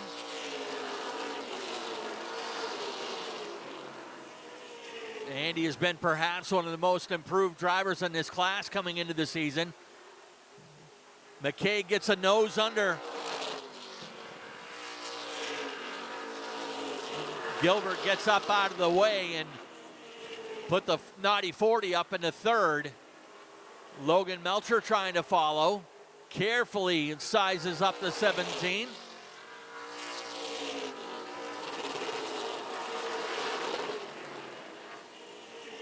Casey Call all of a sudden caught on the outside, drops a couple spots, gives it over to Nick Hinckley and now to Jamie Wright.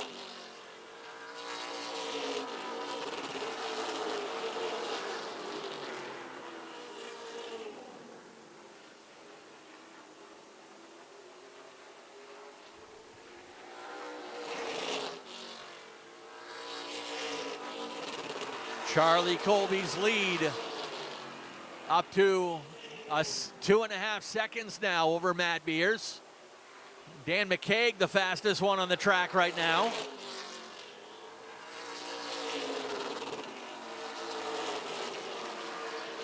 McCaig turning 15 flats. Colby just a tick slower, but McCaig's got a long way to go right now, realistically going after second.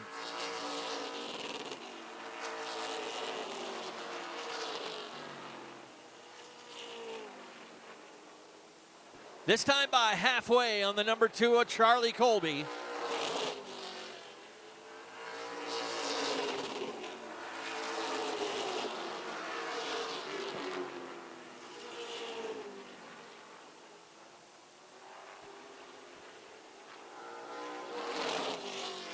Charlie Colby, former Pro Stock champion, looking for career win number 30 here at Wiscasset. His last win coming in 2022.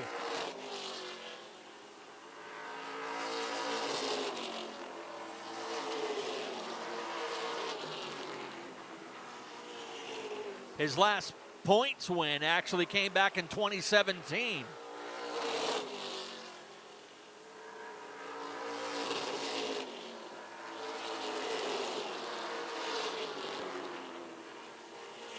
Dan McCaig was finally able to get by Matty Beers, and we got a good race going back there for 4th, 5th, and 6th. Gilbert's got it. Logan Melcher not wanting to wait around anymore. Melcher setting up shop on the outside. Looking to drive around that number 17. Nick Hinckley now jumps up to the outside as well.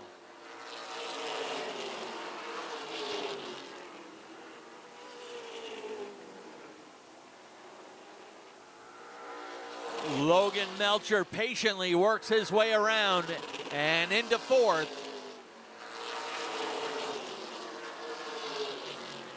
Now Hinckley ready to go as well. Nick's going to stay up on the high side.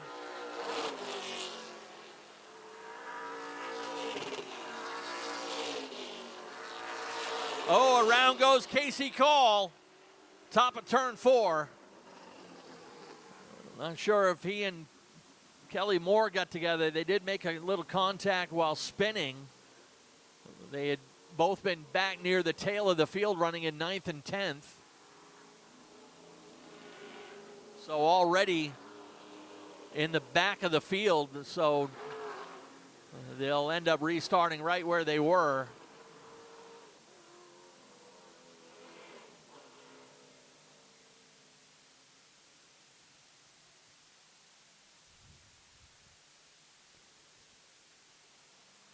So Charlie Colby, your leader here with 13 laps to go. McCaig was actually a little quicker over the last handful of laps, but had a long way to go. Now he's got a chance to race against Colby heads up.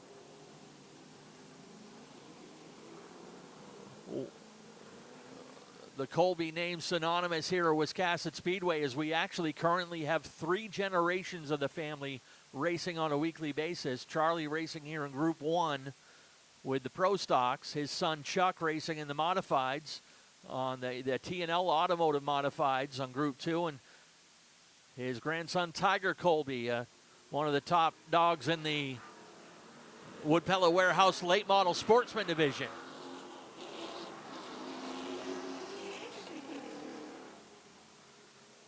Give you a little taste of how long Charlie's been running laps around Wiscasset Speedway. His first race was here at Wiscasset in 1984. Still going strong at 71 years old.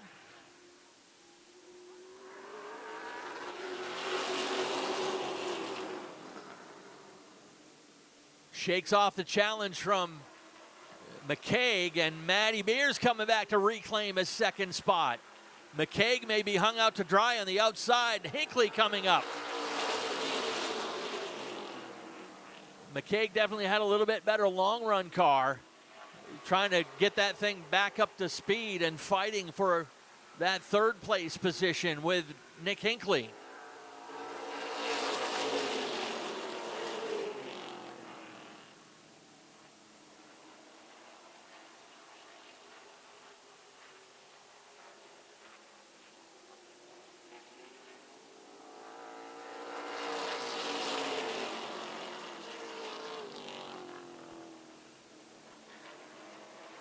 Inside the final 10.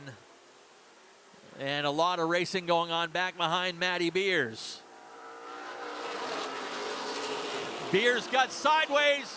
He tried to get out of the way. And Dan McCaig's going to back it into the wall. Beers got loose coming out of turn 4.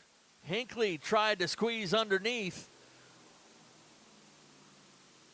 Beers tried to stay off of Hinckley, ended up collecting McCaig on the outside. Definitely backed it into the wall, but I'm not sure if it bent anything, although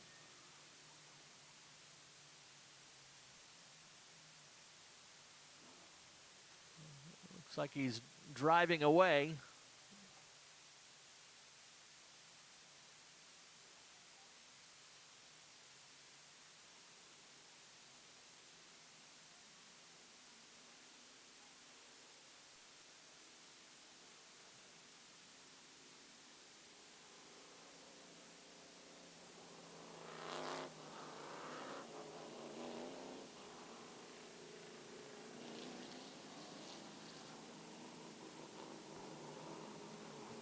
So your unofficial running order, getting things back in place. Colby, your leader. Matty Beers will restart in second. They're getting him back up where he belongs.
All right, they just correcting the placement of one driver, the 11 of Matty Beers.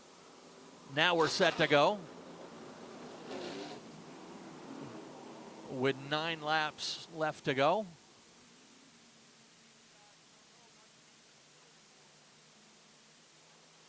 Backed up to the last flag lap of racing.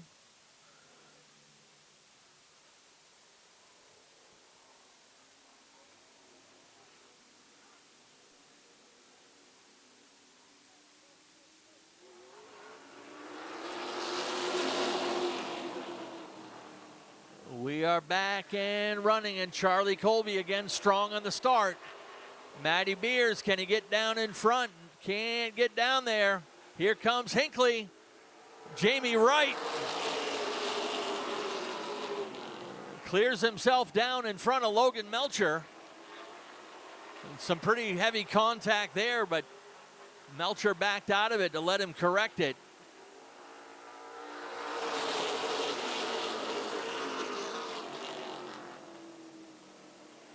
33 complete. We'll make it 34 next time by the line.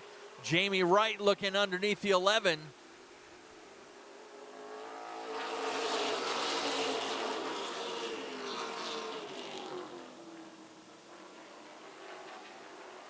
5 laps to go this time. Wright gets a nose underneath over in turn 3. Put the 84 car up in the third.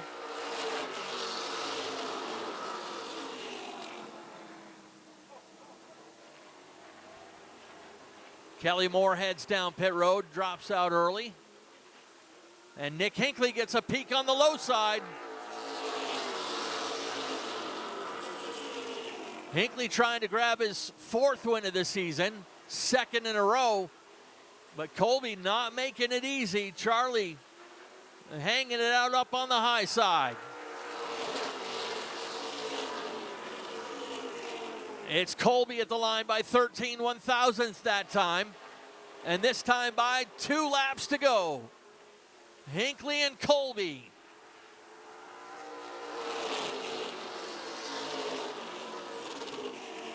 (26 1/1000ths at the line.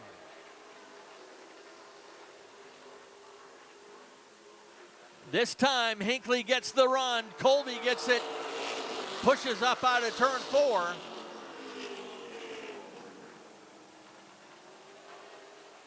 Final time down through 3 and 4. Checkered flag ready to fly. Nick Hinckley will take the win. Here comes the race for second.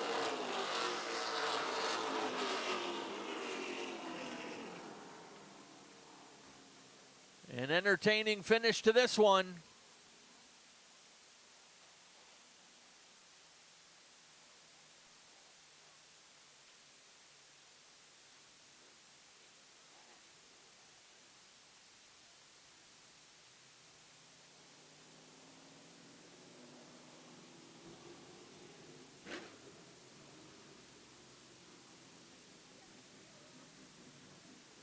So Nick Hinckley makes it 4 wins on the season to take over the point lead for himself this time.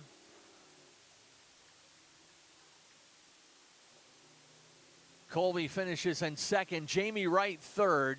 Logan Melcher 4th. Andy Gilbert will grab 5th. Matty Beers 6th. Dan McCaig 7th. Getchell, Moore, and Call finish out the top 10. As looks like the tech guys on the backstretch taking care of the durometer check.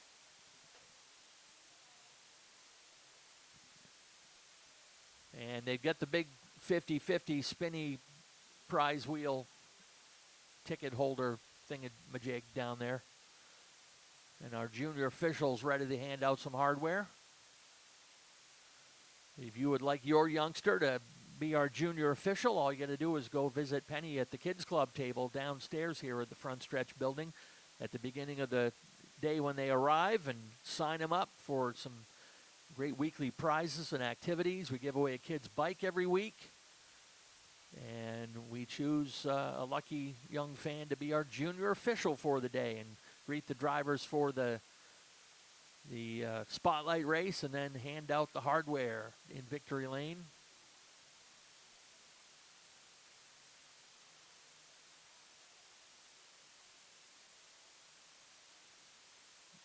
Coming out next will be the Kennebec Equipment Rental Thunder 4 Minis, Super Streets, and then the second feature for the 4-cylinder pros. And of course, we'll wrap it up tonight with the 100-lap Enduro. 100 laps or 1 hour, whichever comes first. And the way our Enduros work, too, once you leave the track, you're out of the race. So you have to make that car last the entire 100 laps, or as much as you can get out of it. So save that right front tire. And what a day for Nick Hinckley.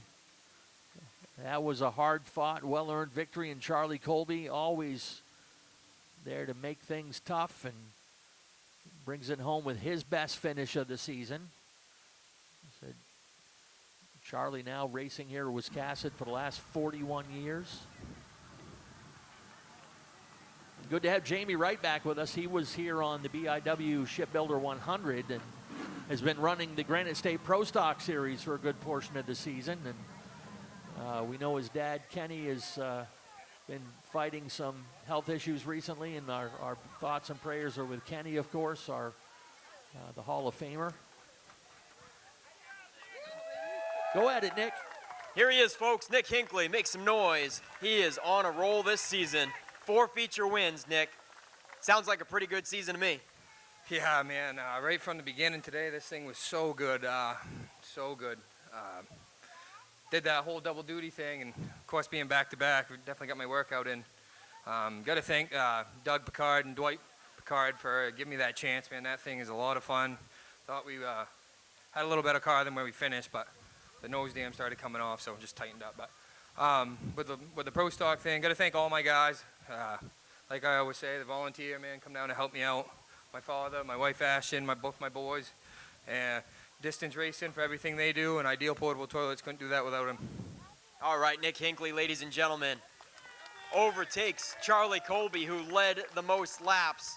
Man, Charlie had it in the bag there for a little bit until about 2 to go, I'd say.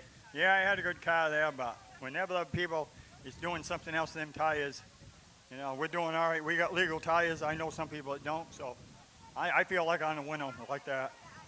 Yeah. Anybody you want to thank for helping you on the 2 machine tonight? I got to thank Chuck and Tiger helped me a real lot, and Colby's Auto Center and Tiger couldn't do it without them. All right, there is Charlie Colby, ladies and gentlemen. I believe his first podium of the season. And Jamie Wright in the 84 after a hiatus from Maine's Biggest and Fastest. We're glad to have you back, man. And right out of the final corner, you gave it all you had and fell short by a fender, I think. Yeah, I was trying for everything I had. I didn't want to sail it in too deep and take both of us out, but I also wanted to try to get second. But glad both cars ended up in victory lane and not in a heap in the middle of turn 3 and 4. Yeah, of course, man. So great finish, making it exciting to the very end. Who do you want to thank for helping you on the 84? I want to start with my sponsors. I got to thank Bath Electrical Service, Gilman Electrical Supply, Jake Swift Excavation and Logging. And I got to thank Timmy, Gerald, my dad, Amanda, Joey, just everyone. I couldn't do it without all of their help. They're really the best crew I can ask for, and I couldn't do it without all of them. All right, Jamie Wright, ladies and gentlemen, wraps up the top 3. We're glad to have him back. And, of course, Charlie Colby, glad to have him back after racing for the last month, coming in late in the season. We'll get you guys up here in front of the 15 for top 3 photos in Coastal Auto Parts Napa Victory Lane. Coastal Auto Parts owns and operates 30 Napa locations across the state of Maine, and you can find the most convenient one around you at www.capnapa.com. Thank you to Coastal Auto Parts for sponsoring Wiscasset Speedway Victory Lane. Back to you, Ken. Hey, Nick, how about we give away some money? Okay, money time. So back to me, I guess it is. $745.50. $745.50 for a green ticket, 43850256. 43850256. Come down and see Estelle. Tell them the rest of the info, Ken. Yeah, you got 30 minutes to come and claim your prize, see Estelle, and don't throw your tickets away. If we don't get a winner in the 30 minutes, we'll draw another one. But we've had some pretty good winners this year in 50-50, so thank you guys very much. And let's roll out our next class. Here come the Kennebec Equipment Rental Thunder 4 Minis. I want to thank Dan Morrison, the crew at Kennebec Equipment Rental, for continuing to support this division. We've got Shane Weber, the 2022 Thunder 4 champion in car number 7. The ageless Pete McCollett in the number 89 came out of retirement this year to drive that machine part-time for Mike Landry. Carson Bellows is in the number 25. Then comes Michaela Weber, also out of New Vineyard in the number 7X. The 08, Kyle Willett out of Winslow to his outside. Multi-time winner, Zach Audette out of Norridgewock. And Michael Golding out of Pownell coming back after a few weeks off. He finished on the podium last time he raced, so he's got to fulfill his commitment to start at the back of the field.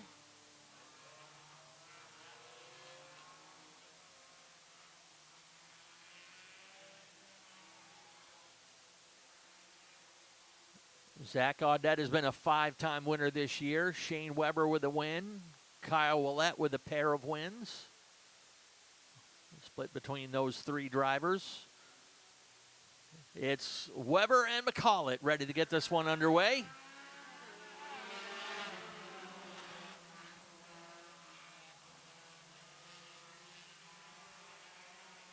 $20 laps for the Thunder 4 Minis tonight.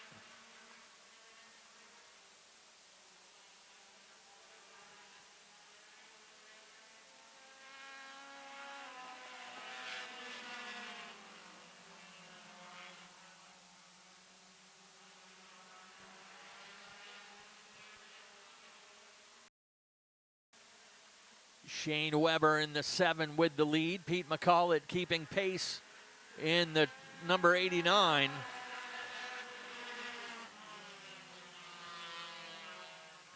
Pete, no slouch. He, longtime mini stock racer, 22 career wins. His last one coming back in 2013, though, so it's been a long time since Pete's been in victory lane.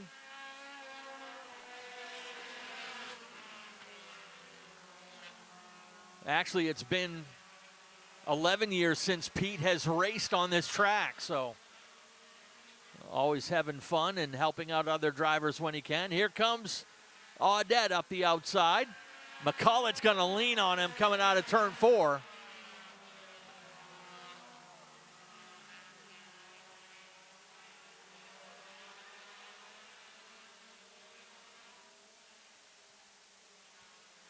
Pete pushing up in the corner and leaning on that number 19 again.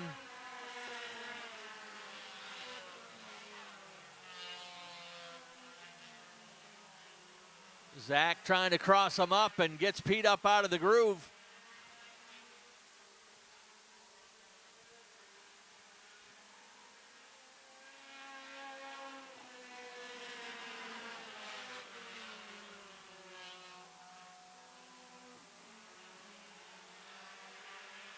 Shane Weber continues to lead this one, but that lead is shrinking now down to a couple car lengths.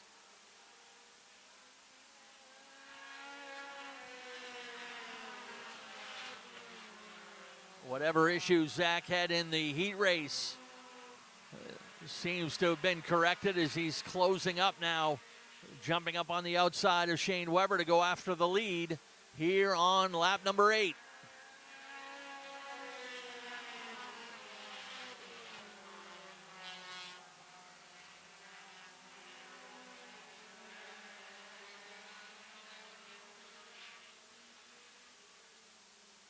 Even up as they come over through turn 4 this time.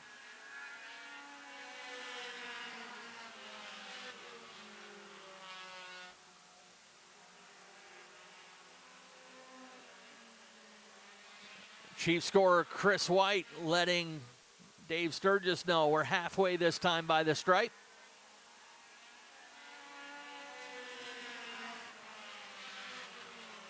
Audette at the line by 24 one-thousandths. Kyle Willett waits in 3rd. Looks like Michael Golding able to get around Pete McCollett to take 4th.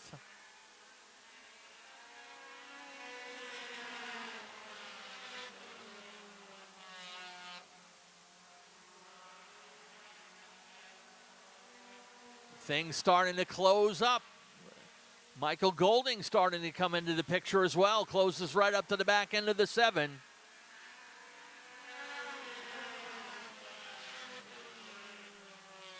Zach Audette completes the pass out around Shane Weber. Golding in behind now.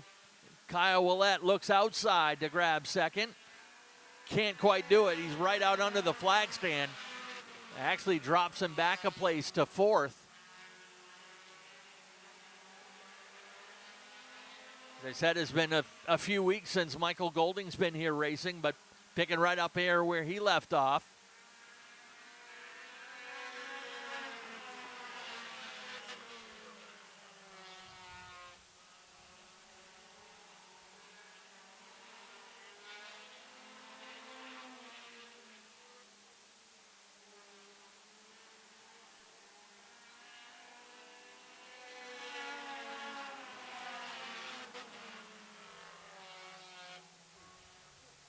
Things getting tight back there for second, third, and fourth.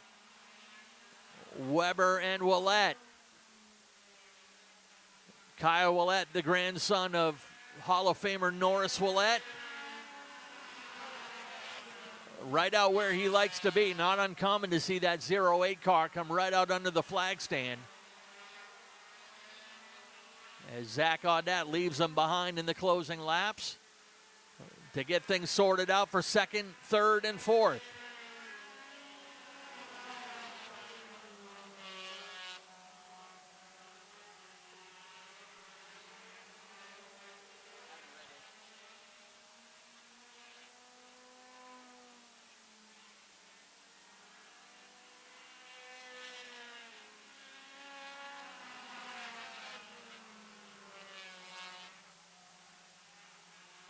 Quite a battle back there for the final two spots on the podium.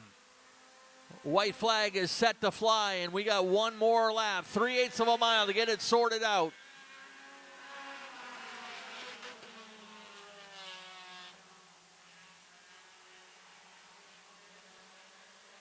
One more time down through 3 and 4. Checkered flag is ready to fly. Zach Audette will get win number 6.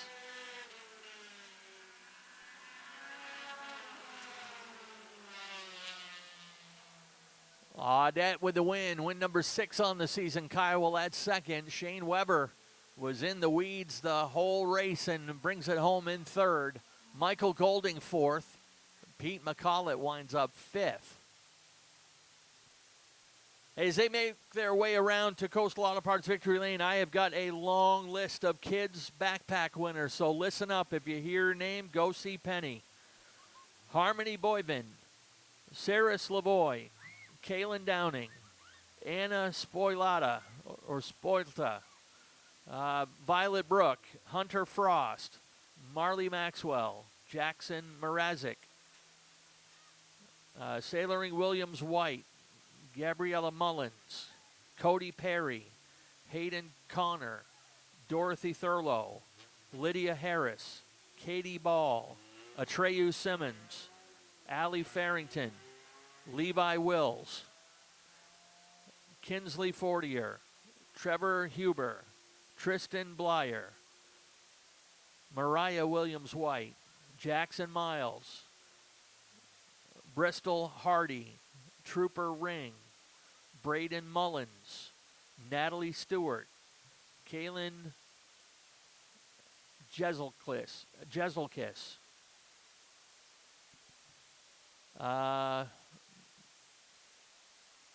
Easton Downing, Cameron Connor, JT Farrington, Nico Staropoulos, Skylar Coots, Ezra White, Willow Jack, Jasmine Reinbold, and Aaliyah Fortier. Hopefully you heard your name. Go see Penny down at the Kids Club table.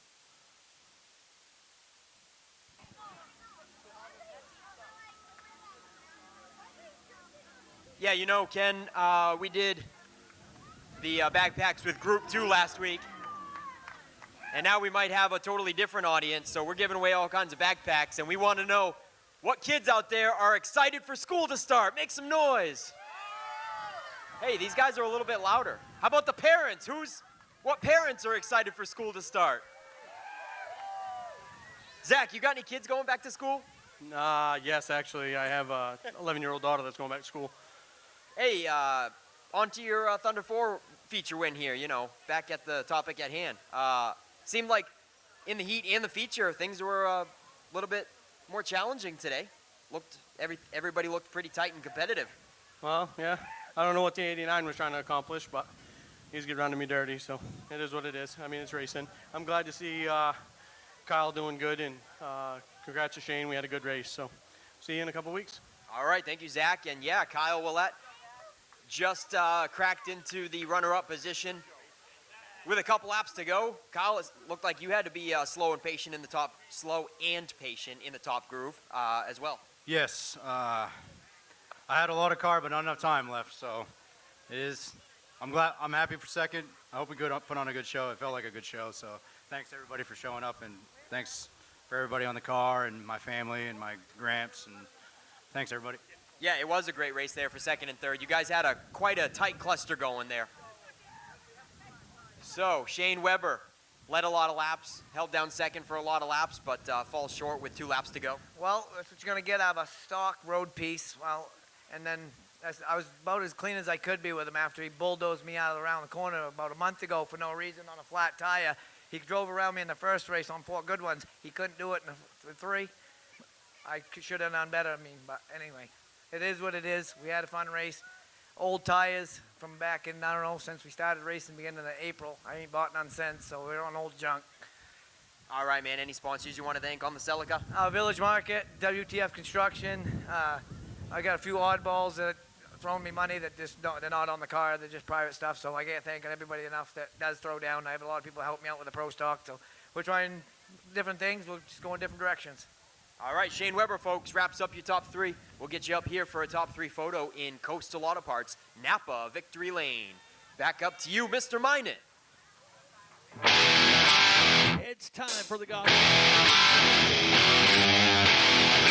Congratulate Monica Grady.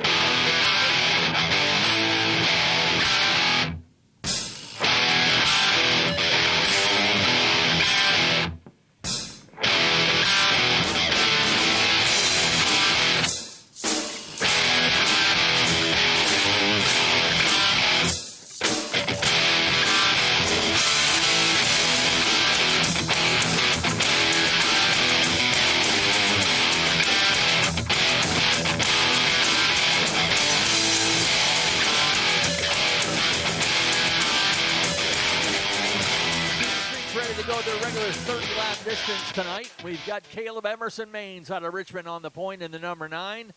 To his outside of him, the Mad Dog, Matty Herrick out of Otisfield in the number 95. Row number 2 has Andy Caherl out of Bedford in the number 19. To his outside to be the 21 out of East Harpswell. That is the 3-time champion Mark Lucas. On row number 4, Jack McKee out of Dixmont in the number 28. Dan Nesmith out of Chelsea in the number 48. The 117 is Josh Hall out of Mount Vernon. To his outside to be the number 58 of David Greenleaf out of Woolwich. Row 5, James Osmond in the 05. Bubba Pelton in the 27. He's already been a winner tonight.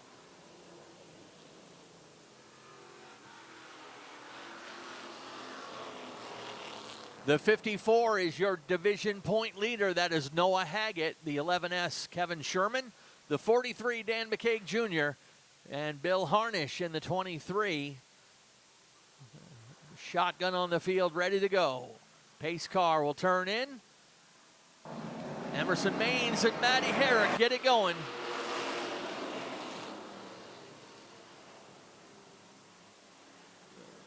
Maines has had a podium finish. Matty Herrick, she's looking for her first podium finish up front in that number 95. Gonna have to work up on the high side for a little while. Mark Lucas able to drop down in line in 4th. That orange number 21 driving for veteran Tom Young. Then Jack McKee holding down 5th in front of a group of cars racing side by side. Andy Caherl was 2nd, but Lucas is on the move on the inside. Andy gets moved to the outside lane. Lucas will grab 2nd.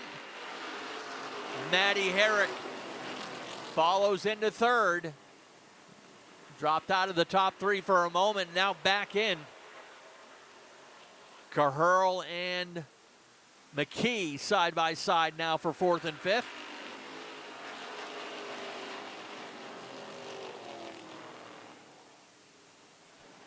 Andy Caherl now shuffled back into the 5th position, able to find a spot in line behind that number 28. First car on the outside now is that 54 of Noah Haggett.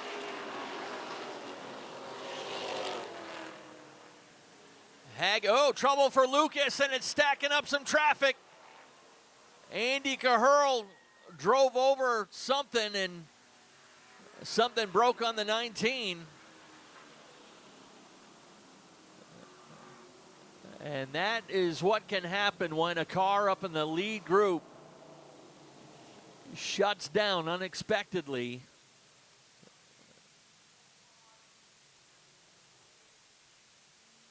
Could have been a lot worse. James Osmond driving away. The 48 of Nesmith is still there. Tough break for Andy Caherl. He suffered some right front damage as he drove up over somebody. But they've called the 05, the 19, the 21, and the 48 in that caution.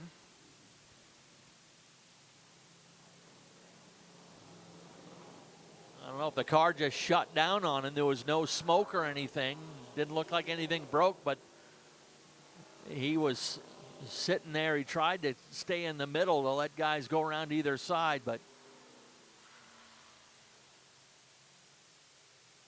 as I said, Mark driving for Tom Young in that Tom's familiar number 21, longtime Super Street driver. Mark Lucas, a former Super Street and modified champion, actually made history a few years back as the first driver to win championships in 2 divisions in 1 season here at the track.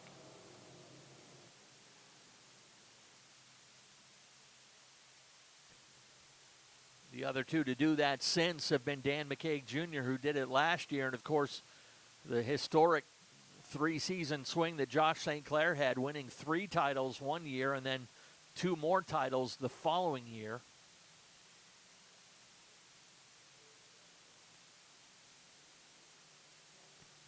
'28 of Jack McKee went pit side for some work on that car as well.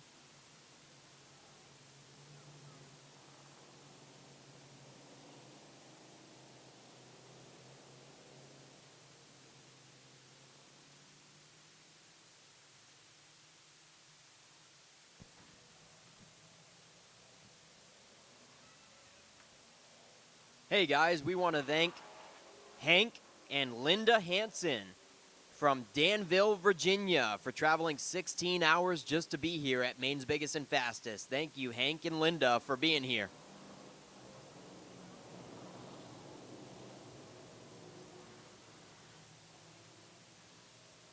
We also want to congratulate Judy and Russell Wilds on their 30th anniversary.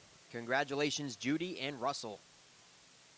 Happy 33rd birthday to Richard Campbell. Happy birthday, Richard. We are back to going green. 5 laps in the books.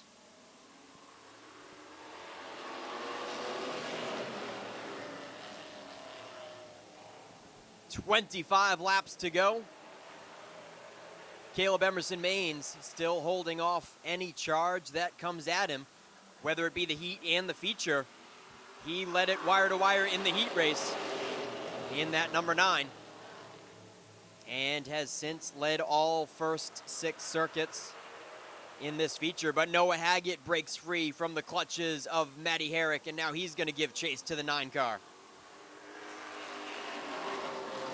Matty Herrick gets shuffled up into the top groove, and David Greenleaf is going to take 3rd away from her now, followed by Kevin Sherman in the 11. He's coming up through to follow David Greenleaf.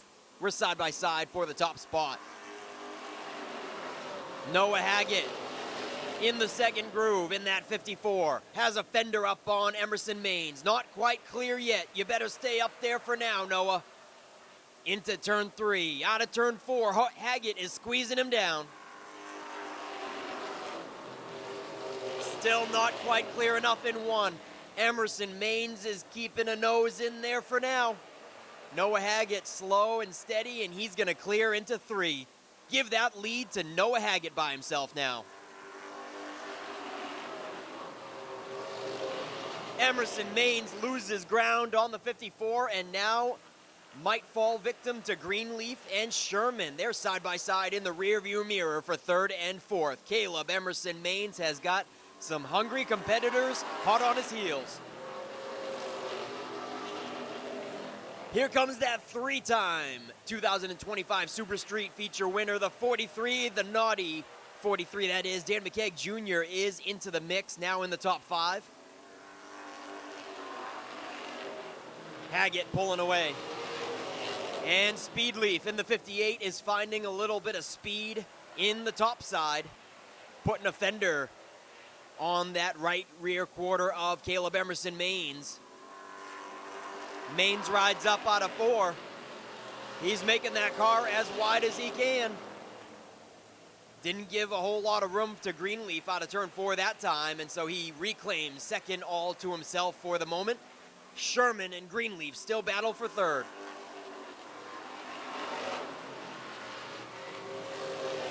Dan McKeag Jr. has certainly got a fast car in the 43, but I think he is waiting to see which line makes a move. He is trapped behind the 11 and the 58 for now. We're halfway in the 30-lap feature.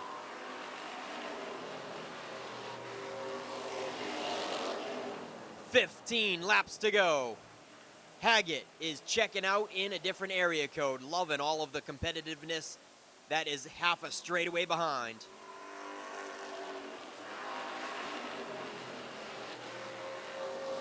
Emerson Maines is doing a fine job holding these guys off. They are still a dead heat on the back bumper. A couple of magnets stuck together. Kevin Sherman and David Greenleaf. And they make contact out of turn 4. Greenleaf falls back in line. He got sideways out of 4, made some contact with the right rear of Kevin Sherman, and settles it into 4th, picking up the draft of the 11. Dan McKeag Jr. is gonna get a nose under there. David Greenleaf slips up, makes one mistake in the middle of 1 and 2, and Dan McKeag Jr. gets it in there to try to take 4th away. And he's gonna do it. The 43 is up to 4th. Greenleaf files in right across the nose of Matty Herrick. And you'll give 5th to the 58 for now. We have 10 laps to go.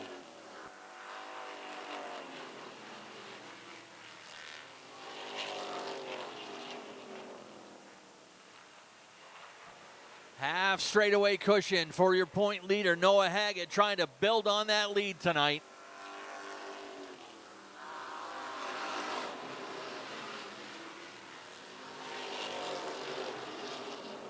Noah's actually a former Thunder 4 mini champion here at Wiscasset several years ago, but gunning for his first Super Street title perhaps this year. Haggett, Maines, and Sherman. Dan McKeag on the outside looking in that 4th position right now.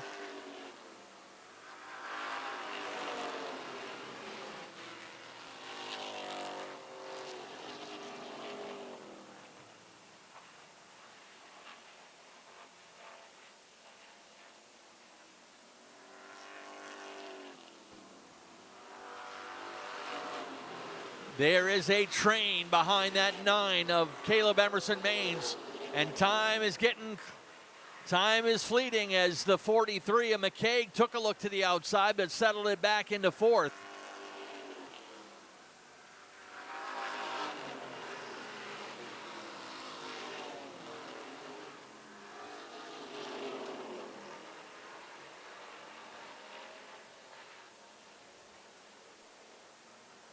Inside the final 5, and Noah Haggett sounds like he's out on an easy Saturday evening drive. That lead is now up to a little over 2.5 seconds. In the meantime, Emerson Maines has got a mirror full of that number 11 of Kevin Sherman. Maines knows he has to protect the bottom. This time by, it will be 2 laps to go.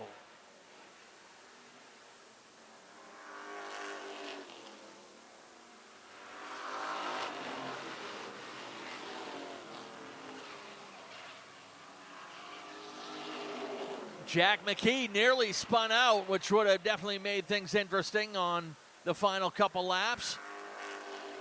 Haggett gets the white flag one more time around.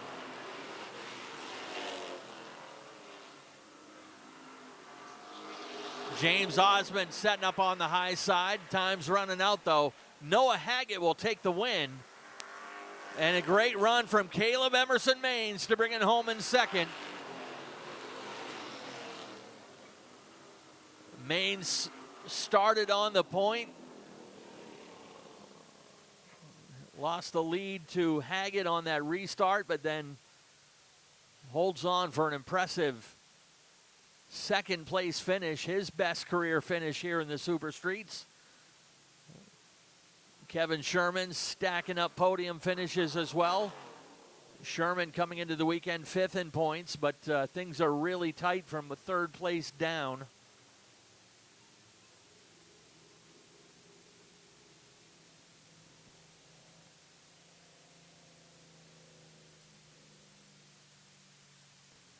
Hey, while we're waiting on our Victory Lane celebration, I got to pass along some pretty cool news. Even though it didn't happen here, we are definitely happy for this kid. Up the road, of course, they got the big show going on this weekend up at Oxford, and our own Reed Reno just won the 50-lap pass modified race tonight. So,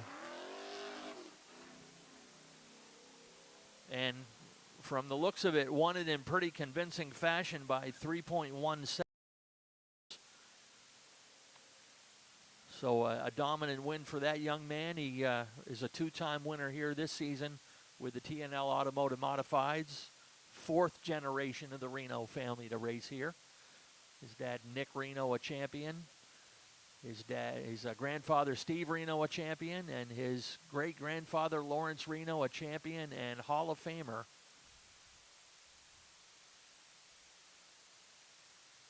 We always like when our own do well, even if it's on another track, so we'll give them a little shout out tonight.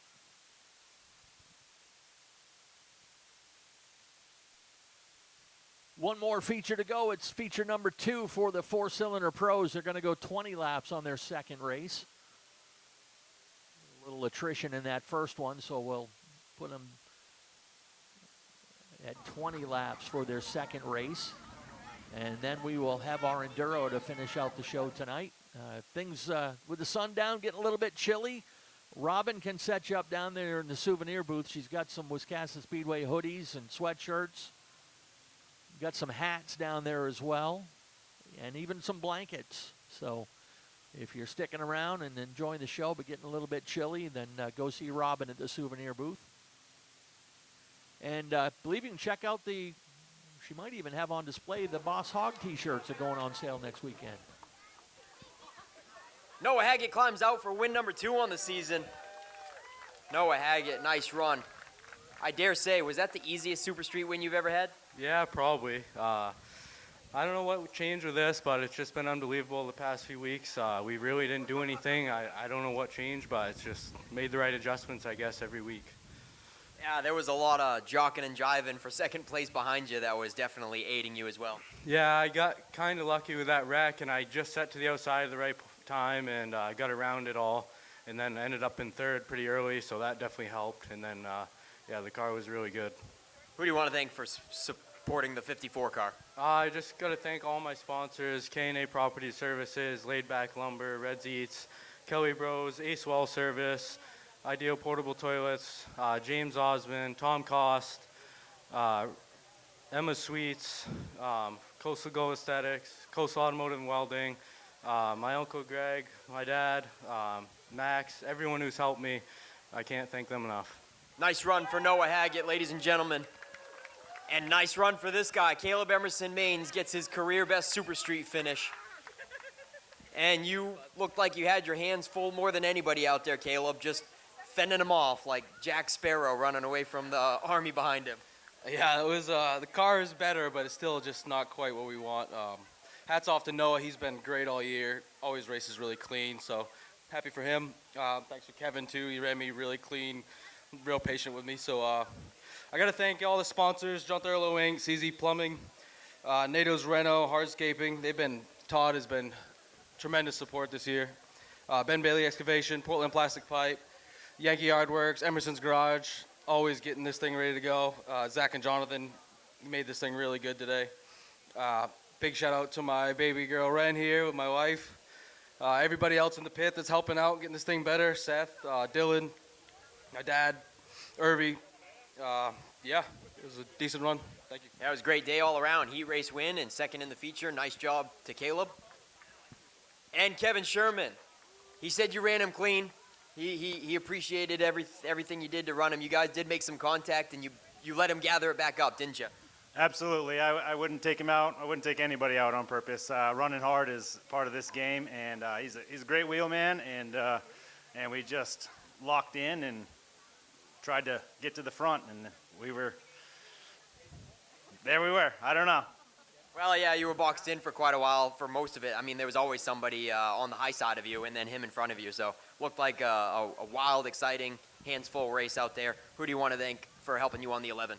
Well, coming from second to last, I definitely agree. That was a task, and I appreciate all the fans.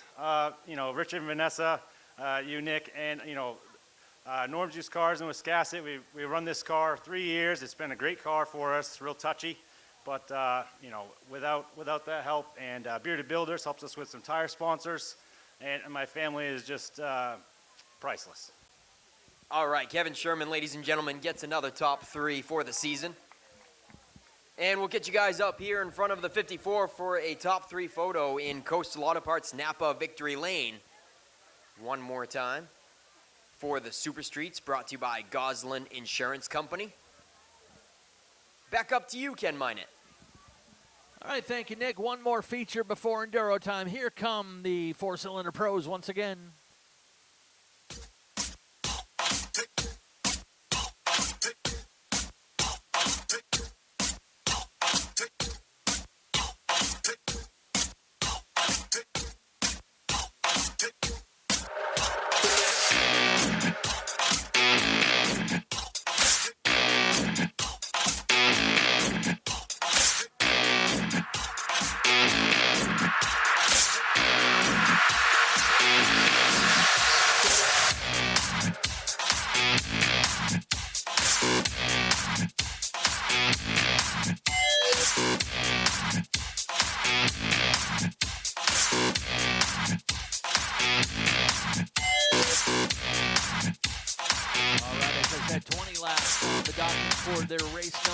Tonight. Darren Miranda will start at the point in the number 13. The handicap has been adjusted with the results of the last race. We pulled out the top 3 and put them to the back like we always do. So Darren Miranda starts at the point this time with Rowdy Romano to his outside in the 78. Then on row 2, it'll be Taylor Lane in the 70. Jackson Moorside back together in the number 88. Finished last in that first race and looking to rebound here in race number 2. Row number 3 has Max Parlin in the 26, coming off a third-place finish. Chastity Shorty in the number 19. Your winner earlier today, Adam Taylor in the number 8. And Dylan Anderson, again, voluntarily giving up his spot to start this race at the tail end. Again, tip of the cap to Dylan and his dad, Travis,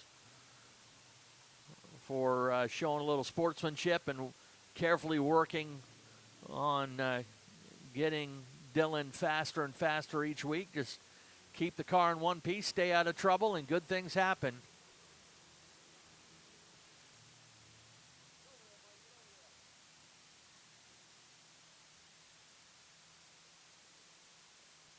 Lights are off on the pace car, ready to go racing with Miranda and Romano.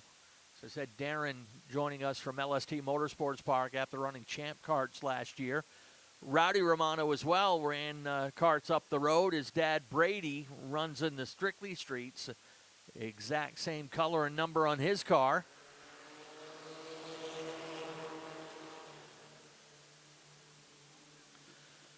We're doing double features as we have been all majority of the season.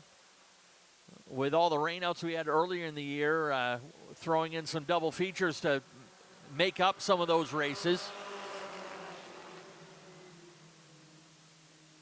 Whatever mechanical issue Darren Miranda had, looks like it's doing okay right now.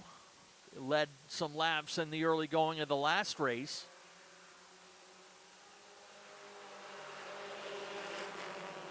Taylor Lane's got second, but gives up the inside to Max Parlin, and Chastity Shorty right behind.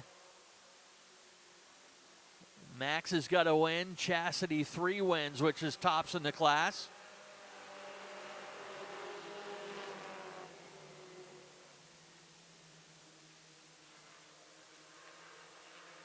Darren Miranda trying to become the 5th different winner in this class this season. In just his 5th appearance of the year.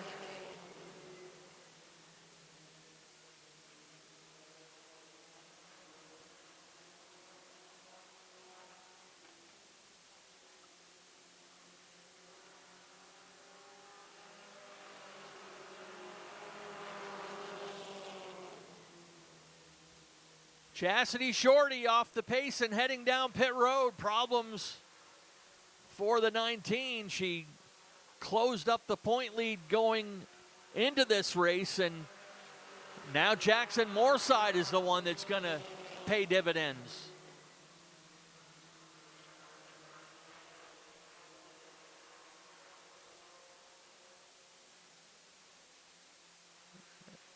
As I was describing with these Allison Legacy cars, or what are typically Allison Legacy cars with a couple modifications specific to Wiscasset Speedway, these things running a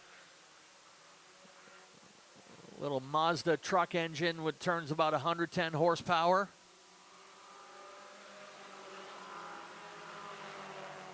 But has much of the same steering and suspension components that you'd find in a late model or pro stock, so helps them learn the adjustments and things that go with those cars. This division also, these cars are kind of a momentum car. It takes a good lap to get them up to full speed. And with the short wheelbase, this definitely, the characteristics of how this car handles definitely teaches these youngsters how to get up on the wheel and handle a car getting around this track. The steering is very finicky. Things closing up front while Rowdy Romano heads down pit road. Right now, Max Parlin looking low, coming out of turn number 4. Parlin takes the lead. He was a little ho-hum about his car in the first race, but maybe he'll be a little more excited here in this one if he's able to close down the win.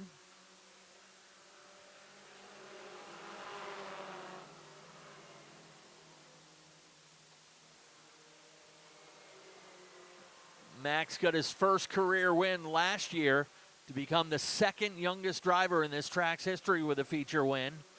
Already has a win this season.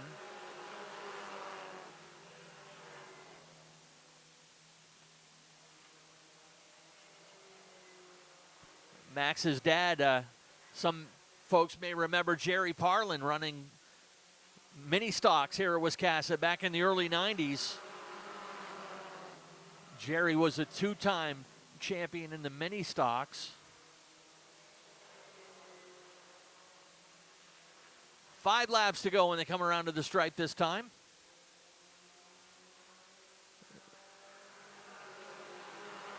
Darren Miranda in danger of losing that 2nd spot now as Adam Taylor is closed up. 2nd place looks like it may be up for grabs.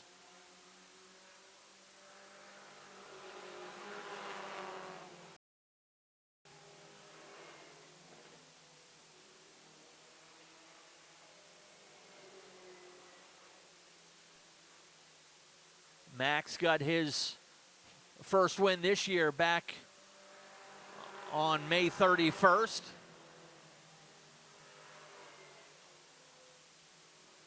Coming into the weekend 4th in points in this division. But things from 2nd, 3rd, and 4th were really tight, so Max may stand to jump up into the top 3 in points after tonight.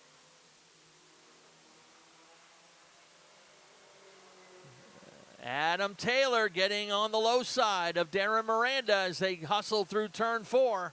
White flag is out, 1 more lap to go. Jackson Moorside sneaking in there as well. What a turnaround it would be for the 88 team. Up front, though, Max Parlin will cruise to the feature win. Second goes to Taylor. Who's going to get third? Miranda gets third by 6/1000ths of a second.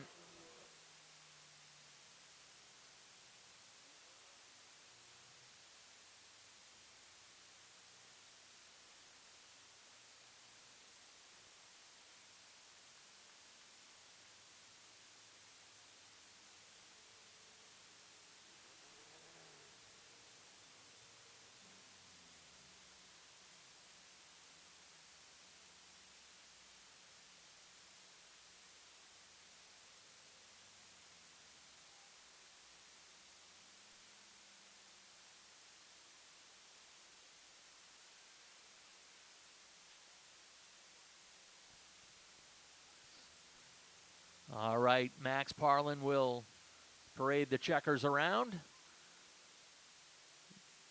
And Jackson Moorside will head pit side with a just little housekeeping to let you guys know about when we have a finish for position as close as that was, 6/1000th of a second. We do have the tech department check transponder location on both cars just to verify that they're in the proper location. Standard operating procedure.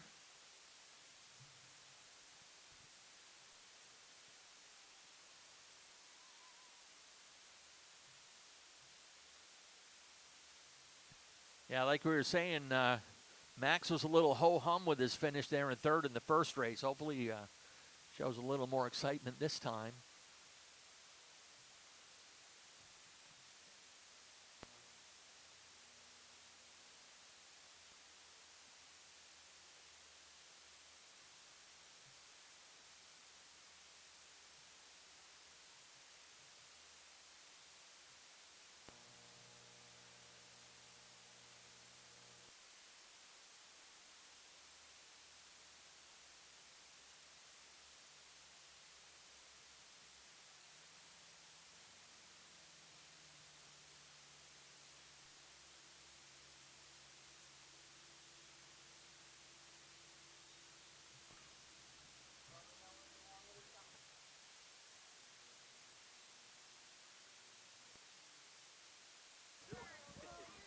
All right, another good race from the Brackett's Market four-cylinder pros. A big thank you to Kim Brackett and the folks down at Brackett's Market on Front Street, beautiful downtown Bath, Maine.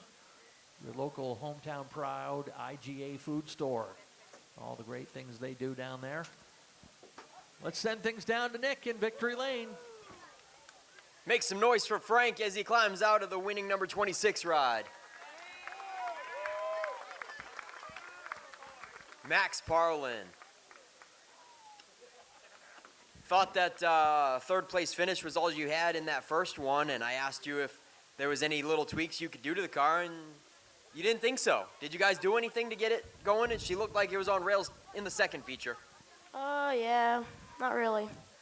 I just drove her. You just what? I just drove it. Just drove it better. A smooth race, a caution-free race helped you out there too. Made things nice and easy and clean. Keep the car in one piece. Yeah, I was hoping there wasn't any cautions because, I was running pretty good tonight. Two top threes. Yeah, not too shabby, my man. Who do you want to thank for helping you on this 26 machine? BNS Paving.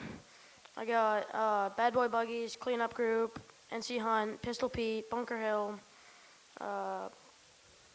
my family, Sam, and Black Meadow Farm. All right, Max Parlin, ladies and gentlemen. Win number 2. This guy won the first feature. Maybe if you had a caution and you could duke it out side by side with him for one restart, what do you think? Yeah, the caution would have helped. I followed the inside, and I just kept following, and then I passed 13 and got here. Yeah, and it was all smooth passes. I don't think you touched anybody in the whole race. A nice clean one compared to that first feature for sure. Yeah. Who do you want to thank for helping you on the 8? I'd like to thank my dad and my grandfather, and we get this car pretty good, so keep doing good, and yeah. All right, Adam Taylor, ladies and gentlemen. Not too bad for the night himself, a win and a second. But then there's this cat, Darren Miranda, the rookie, gets his first piece of hardware from Wiscasset Speedway. Darren, how does it feel? It feels wonderful. I mean, I didn't think this is our 4th race out of the whole season, and to be up here is just amazing. And then coming to that white flag, and I think Jackson might have even had a fender on you at the white flag, and you just had to give it all you had in the second groove for one more lap, huh? Yeah, I was definitely trying. It was a good run between me and him. I was hoping I'd come out here and get it, but yeah, of course. It's by slimmest of margins. Well, actually, our photographer, Jason Dickey, will show you a photo. But heck of a drive on the 13. Who do you want to thank for getting you here? I really got to thank my mom, Dad, Derek Farrington, Sean McCaig for spotting for me, Burgess Racing Fabrications, MMR Services LLC, Mike and Suna's Bees. I mean, just my whole crew. All right, ladies and gentlemen, Darren Miranda in his 4th race around Maine's biggest and fastest, graduating up from kart racing, and he gets his first top 3. A definitely memorable moment.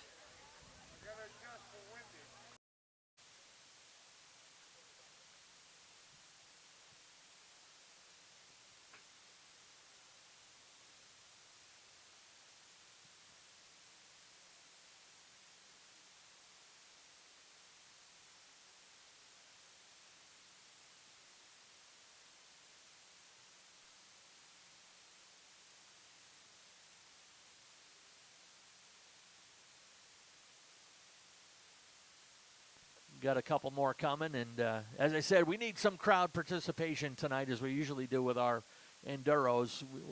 We need you guys to help Nick with the countdown,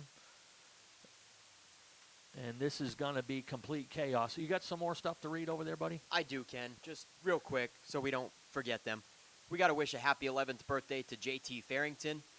Happy 14th birthday to Emily Knight.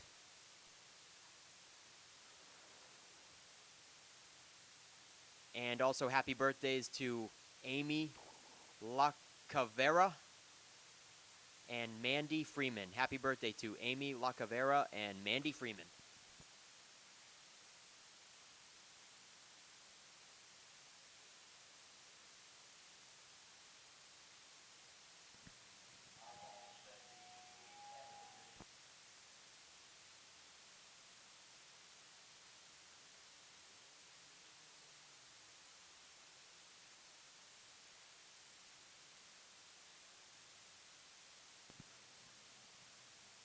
All right, folks, just waiting the word from race control. As you can see, a couple race officials are still on the track there, checking with drivers in turn 4. And as soon as they head to their positions and the lineup is good and ready to rock and roll, we're going to need your help to count them down from 5. And every time that you have a red flag in this race, we're going to need your help then too to wave the green once again. So there will be multiple times where we have to count them down. There are no yellow flags in these Enduro races. Red flags only. They have to stop in their positions as quickly as possible, lock up the brakes and bring it to a halt. And then we have a full course red and then a full course green when it's clear.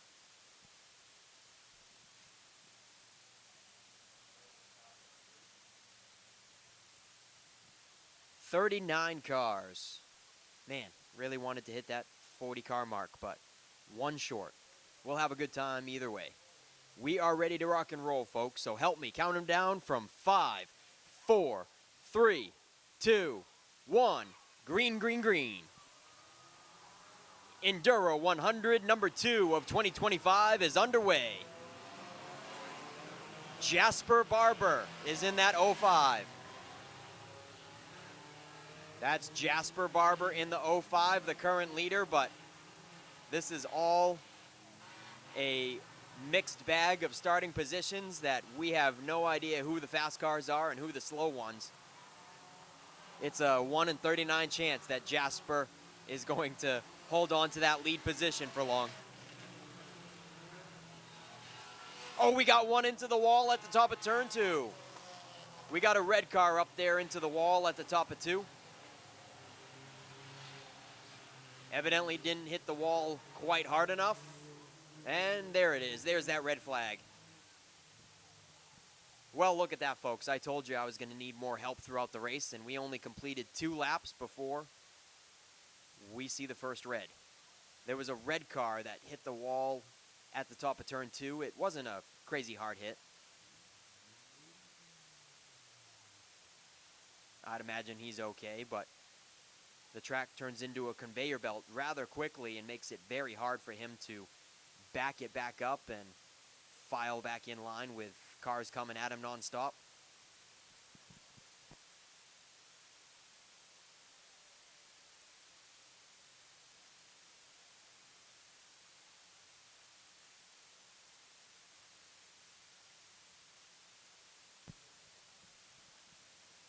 And for red flag number 1, it is the 8 car.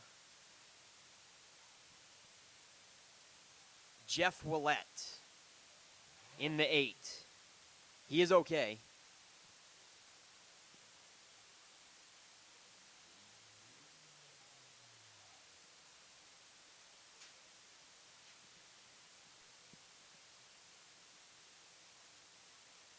So they're going to roll him back and get him pointed in the right direction. Jeff Willett in the 8. All right, I guess he's done. He's getting pushed to the infield and going to call it a night.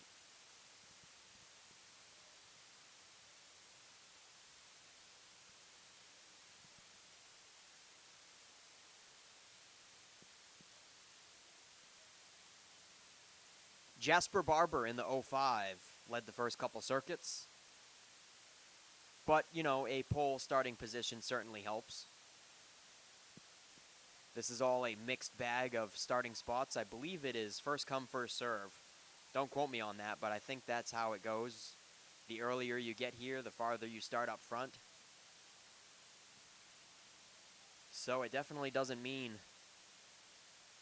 that the fast cars started up there by any qualifying procedures. This is just all like the 50-50 drawing. Just stick it in a blender and mix them all up. Jasper Barber in that 05. The 22X is in second of Ian Campbell. And the 99X is Allison Glazier. Oh, man. Is that Jeremy Glazier's wife? Kerrigan Glazier's mom? That is awesome. Allison Glazier in the 99X, folks, is in third. Thomas Main is in the 66 fourth, and the top 5 is rounded out by Colby Kastner in the 10. Jeff Willett brought out that red flag, and he was running in 6th. Ladies and gentlemen, let's count them down. 5, 4, 3, 2, 1. Green, green, green.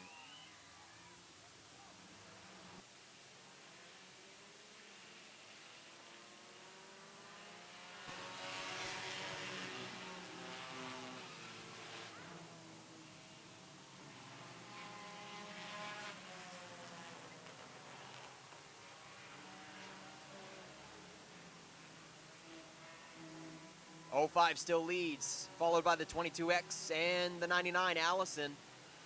Still holding down third. Thomas Main right behind her in the 66.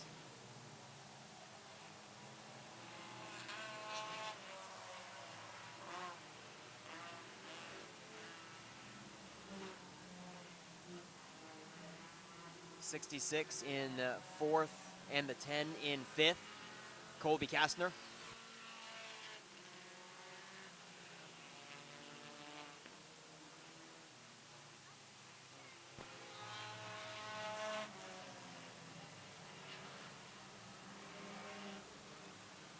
Oh, we've got a battle for the top spot. Ian Campbell in the 22X takes command.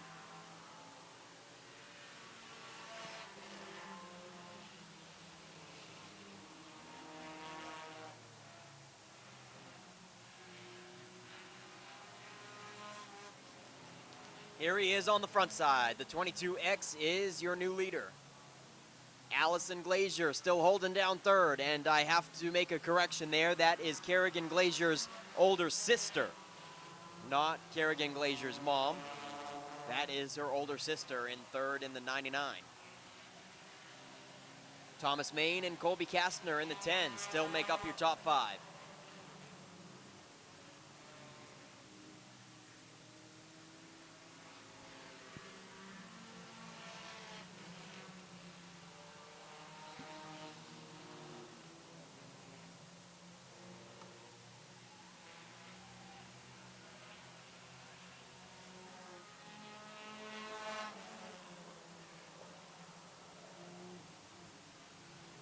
Three wide for 4th and 5th.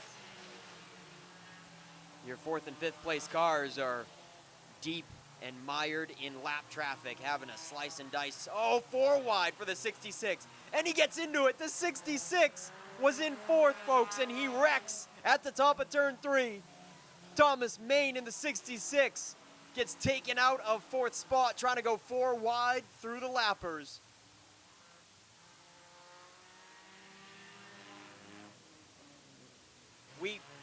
We've got some lights not working properly, possibly, or the green is still out.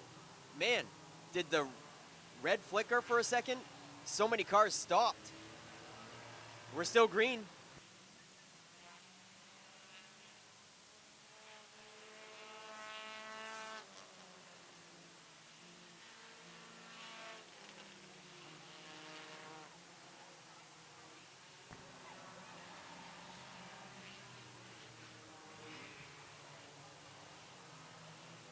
Yeah, this thing has turned into complete chaos. The red light flickered on for just a brief second and made many cars stop.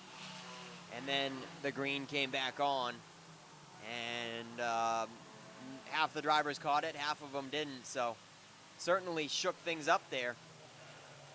Ian Campbell in the 22X still leads. Colby Kastner in the 10 is up to second. Allison Glazier in the 99X has fallen back to 4th.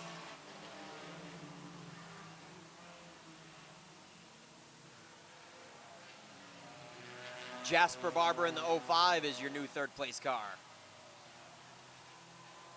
And it's the black 05. We've got 2 05s out there. One of them is white, one of them is black. It's the black 05 right there on the front stretch is your 3rd place sitter.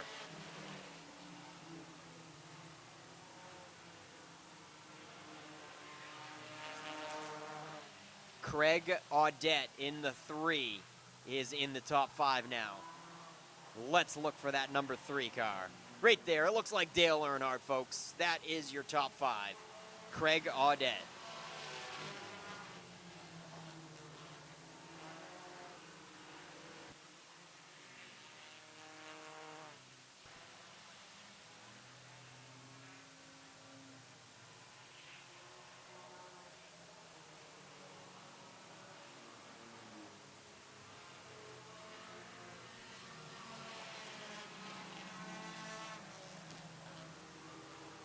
There's a car sitting in the middle of turns 3 and 4 trying to rejoin the field, and he does safely. Nice job not bringing out a red flag. Let's see who it was. Coming down the front stretch. That is the 77,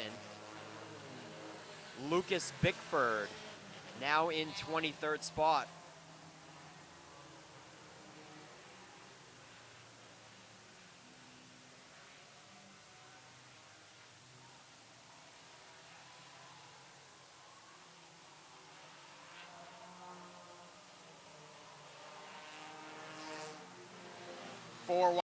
Turn 4.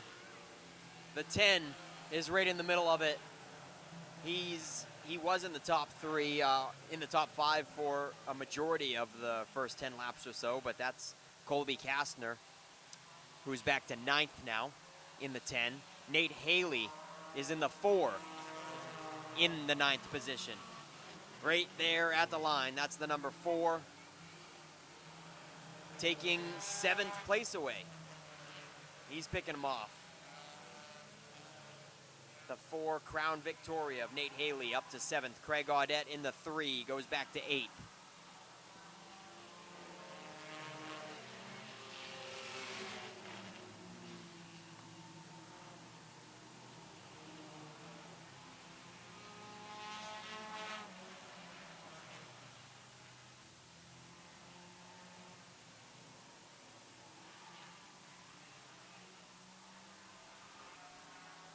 Ian Campbell in the 22X is still the leader. He's right there into turn one, the black car. Another red flag is out. Red flag number 2. That's the 4. I believe of Nate Haley, folks, into the tires in the middle of the pit entrance in turn 1. Slams into those white tractor tires and then throws it in reverse and pulls back away. Everybody thought he was done for, but he looks like he's ready to rock and roll. Mike Carlton checks him out. All right, the car is done, unfortunately. They are going to send him back to the pits.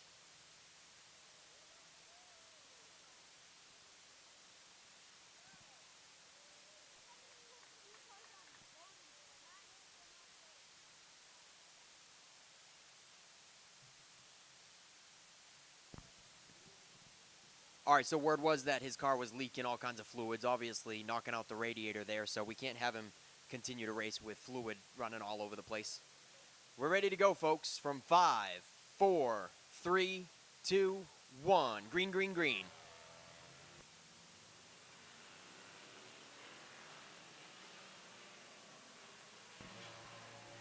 There's a white car at the top of turn 2 that hasn't moved.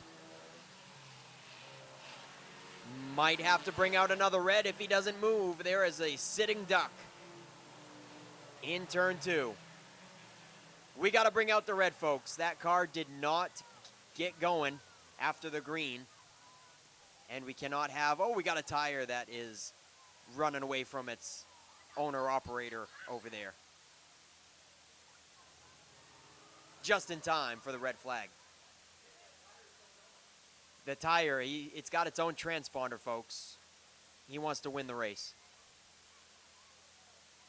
So a tire comes off of a car in the middle of 1 and 2. We got a car that never took the green at the top of turn 2. We got officials at the driver's doors of both of them checking out the situation. And the fork truck is making its first appearance, folks. Scott Chubbuck behind the helm of the fork truck to start lifting cars out of the way.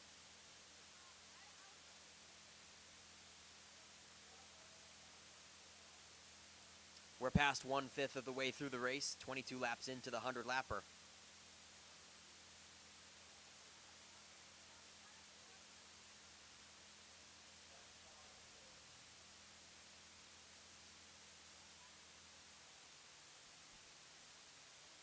The 22X of Ian Campbell has been your leader pretty much from lap 10, I'd say, is when he took it away from the 05 of Jasper Barber. The 54 is in second of Ben Audette. Jasper Barber in the 05 is in third. The 42 is in fourth of Keith Russell. The 70 of Ronald Gibson is in fifth. The 3 of Craig Audette is in sixth. Allison Glazier in the 99X is in seventh. The 10 of Colby Kastner is in eighth. The 13 of Irving Dowdy is in ninth. And the 9X of Park Clegg is in 10th.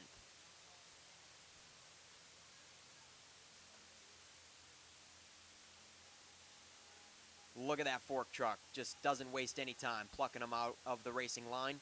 And we are ready to go once again from 5, 4, 3, 2, 1. Green, green, green.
boy, the 69 is in trouble with the hood up.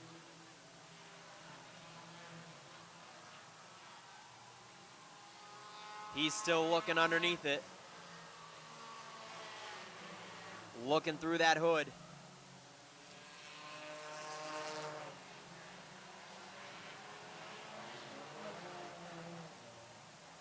That thing is eventually gonna have to fold completely over backwards and hit the windshield, but for now the strut rods are doing an excellent job of holding it where it's at.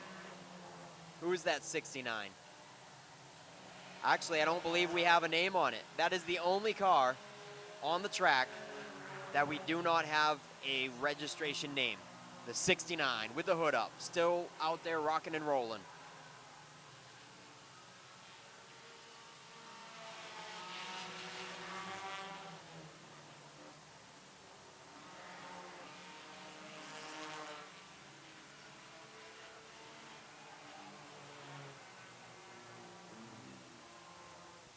Coming around for lap 30.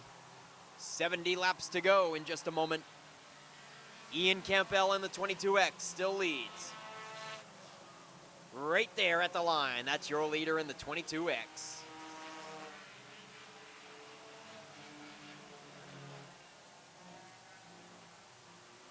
The 3 of Craig Audette is in second, but we do have 2 3s out there, and I'm not 100% sure which one he is. I think it's that blue and white one. Actually, going into turn 1. For a moment, I thought it was the Dale Earnhardt look-alike in turn 3, but that blue and white with a yellow number 3 is definitely turning faster laps. So it would make more sense that he is the second place car.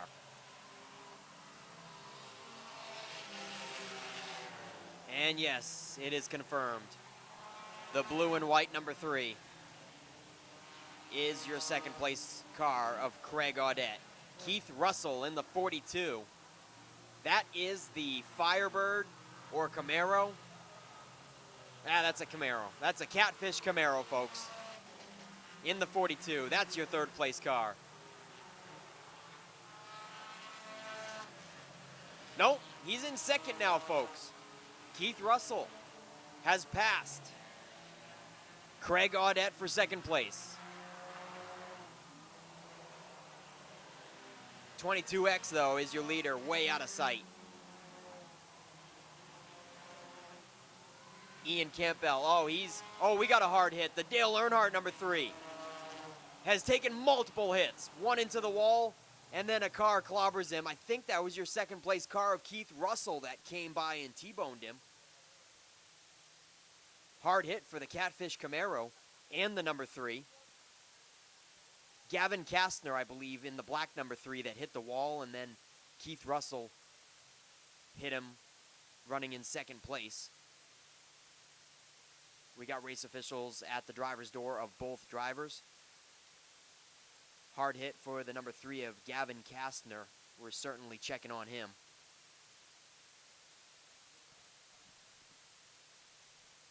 And then Keith Russell gets taken out of second place. Hopefully he can rejoin, but quite likely that the car is toast.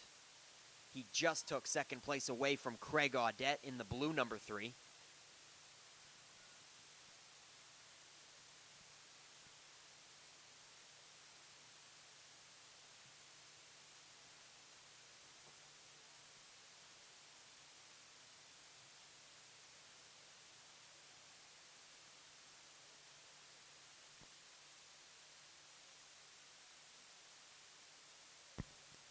All right, just got word from the backstretch. The 42 is still able to race. Keith Russell took a hard hit to the nose, to the side of the 3 there, and that Firebird, that Camaro is not done yet. I'm going to do that multiple times. Call it a Firebird or a Camaro, whatever you want to call it. He's all in the middle of the backstretch, and he is still locked down in second. Craig Audette in the 3 is third. Ronald Gibson is in 4th in the 70. Ben Audette is in 5th in the 54. Jasper Barber in 6th in the 05. Irving Dowdy in the 13 is 7th. Allison Glazier is in 8th in the 99X. Park Clegg in the 9X is 9th. and Alex Hickley in the 11X is your top 10. So the 42 will still race, but the 3, Dale Earnhardt lookalike of Gavin Kastner is getting pushed.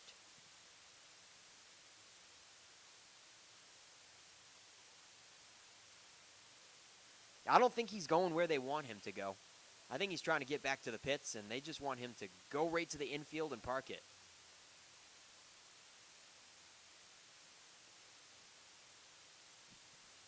So the Norm's Used Cars push truck is working on that situation in turn 3. And that is the only holdup.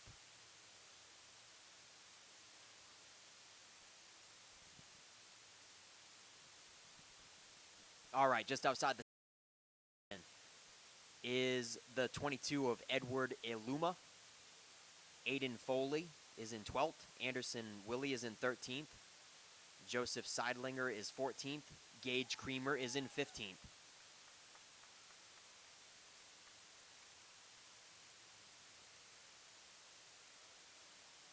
All right, we're going to start making these countdowns a little quicker. We're just going to start it at 3.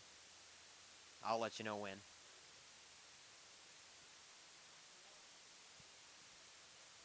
Track is clear in 3, 2, 1. Green, green, green.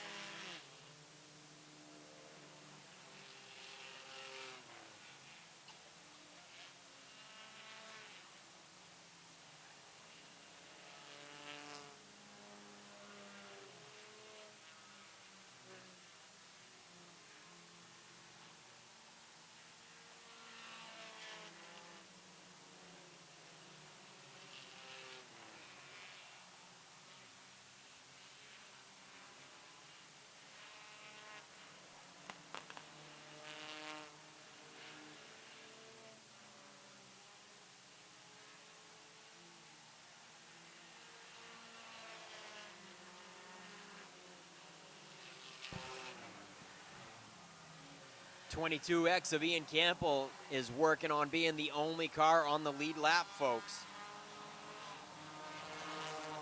He is closing in on the 3 of Craig Audette. And Craig Audette is in 2nd. They are only separated by 1 corner. Coming out of turn 2 now is the 3. And coming out of turn 2 now is your leader, Ian Campbell, working on being the only car on the lead lap here.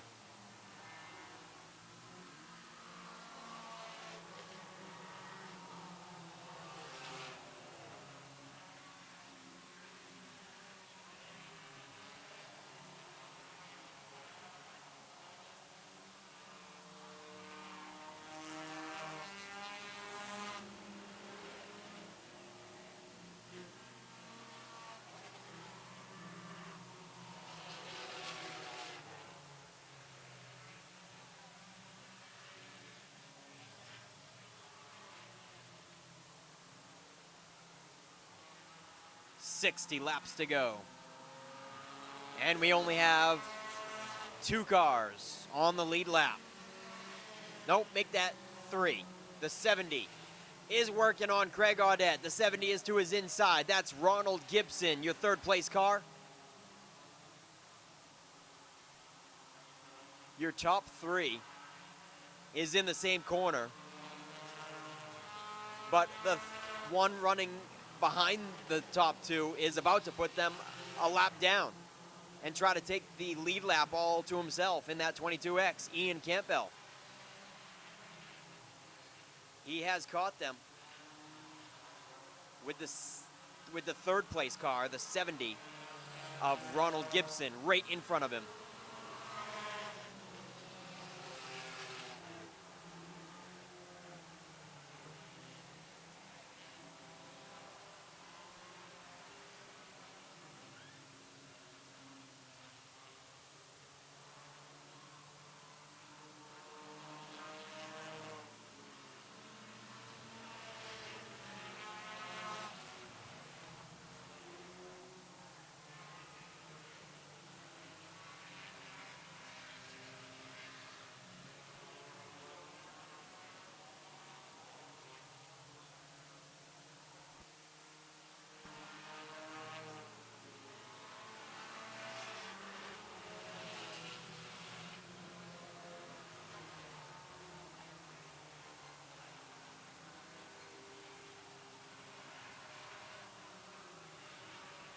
55 laps to go.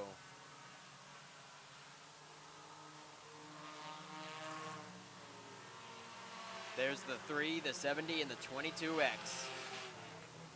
The 70 back to the inside of the 3 for second place. They're side by side down the back stretch with the leader right behind them, trying to put them a lap down. 3 cars under a blanket for the top 3, folks, but they are not in your typical order. The 70 gets boxed in, makes contact with the leader. Ian Campbell in the 22X was right there to his high side, almost about to put him a lap down, but the 70 gets into him, and the 22X falls back in line to gather it back up. 70 gets boxed in once again with a lapper right in front of him, trying to get to the inside of Craig Audette in the 3 and take second place away.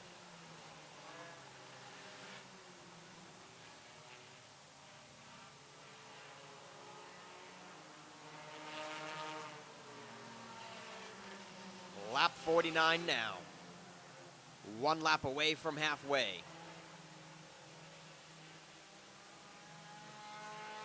We got a barn burner shaping up for second and third. They're side by side once again in the middle of 3 and 4. Down the front stretch, it's a dead heat for second place. The 3 of Craig Audette, the 70 of Ronald Gibson. Put that 22X on cruise control and save your tires. Those are your competitors right in front of you, and you have a whole lap advantage for Ian Campbell.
Ladies and gentlemen, the 22X goes to the infield on the front stretch and parks it. That is your leader. And here comes the 3. Right now, he takes command. The 22X had a whole lead lap advantage. And he's done. He gets out of the car and heads towards safety. Tough break for Ian Campbell. There's your new leader in the blue number 3. Craig Audette, followed by the 70 of Ronald Gibson. And then the 13 of Irving Dowdy is your third place car. Where's the 13?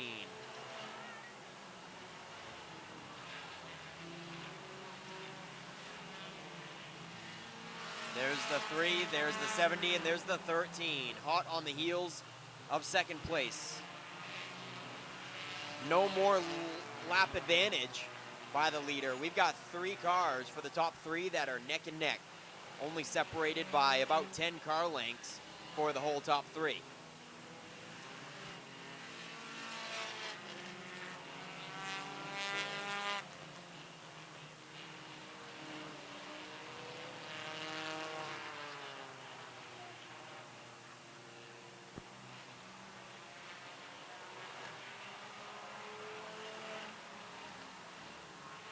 And here comes Craig Audette to complete lap 59. We're on lap 60 with 40 to go.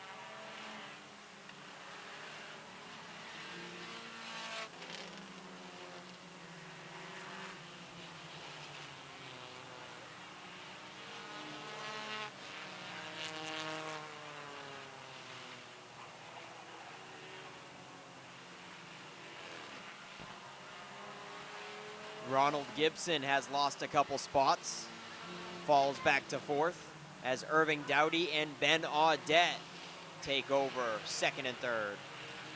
Allison Glazier makes up your top five in the 99.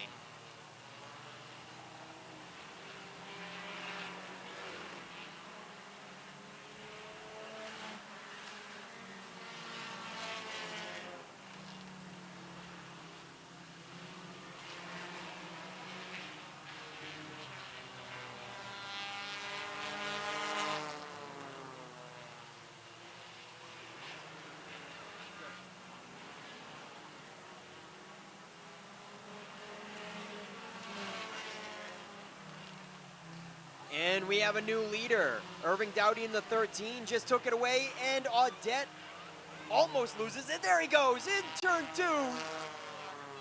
Your second place car just lost the lead moments ago, spins it all by himself in turn two, hits the wall, and the day is probably done for Craig Audette. Red flag comes out for Craig Audette, who has led so many laps, just lost the lead moments ago. Makes contact with the wall after correcting it from left to right, and then it finally went around completely on him. Tough break there. Craig Audette, man, I bet he thought he had this race in the bag. So your new leader in that 13 is right there stretch. That is Irving Dowdy taking command of this one at lap 64, just one lap ago.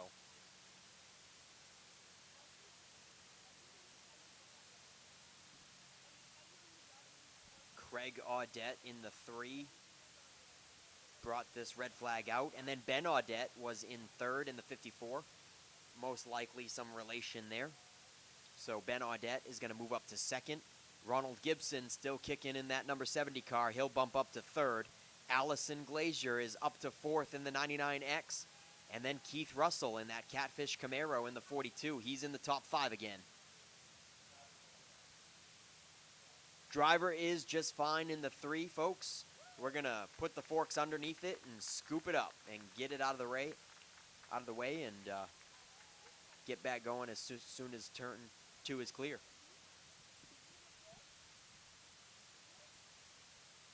35 laps to go in the second Enduro 100 of the season. The third Enduro is actually going to be a 150 lapper on Fall Fury weekend. And it's open to any and all drivers, whether you are a multi-time Pro Stock champion, modified winner, a Super Street winner, whatever you want to be.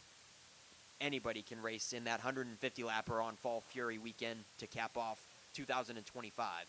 But for these first 200 lappers, these are for amateurs only. No experienced racers.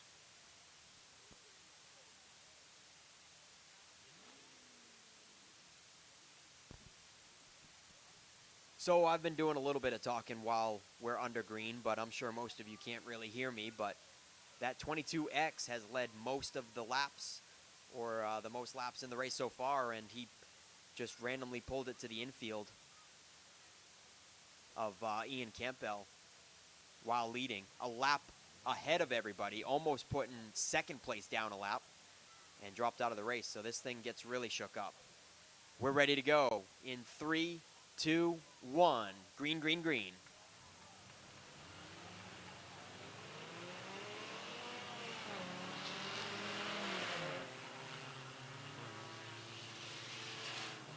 Oh, we got sparks flying and a tire off in turn 2. Lots of action continues to happen in turn 2. There's a car stopped on the backstretch with the tire coming off.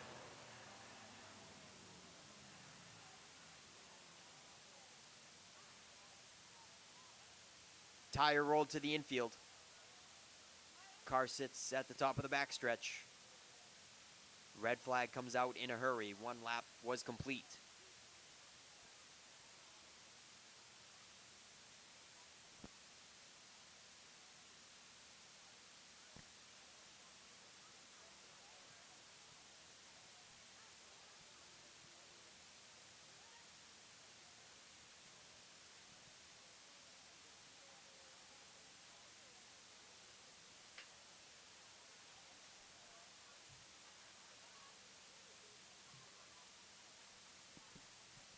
All right, so looking at that number 61 car, it definitely resembles Allison Glazier's car. So I'm here looking at the roster,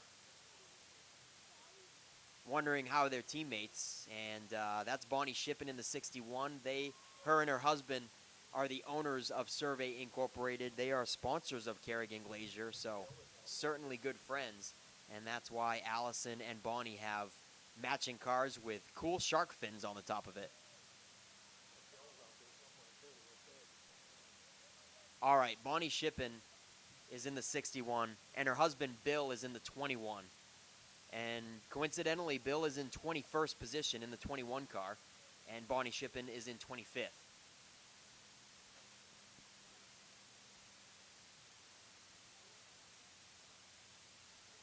We're ready to go in 3, 2, 1. Green, green, green.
.13 still leads it.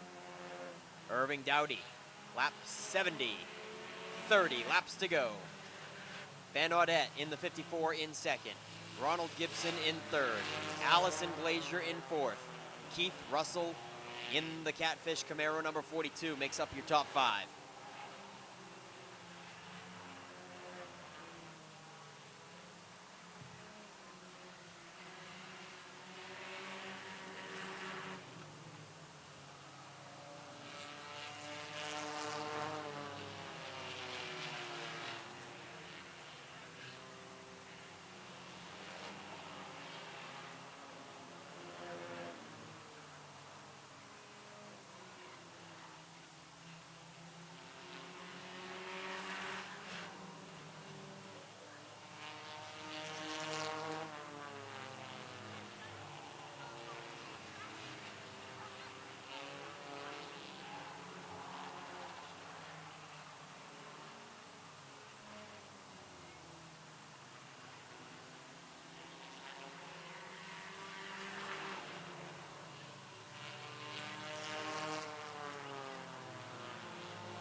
the 70 has a flat tire.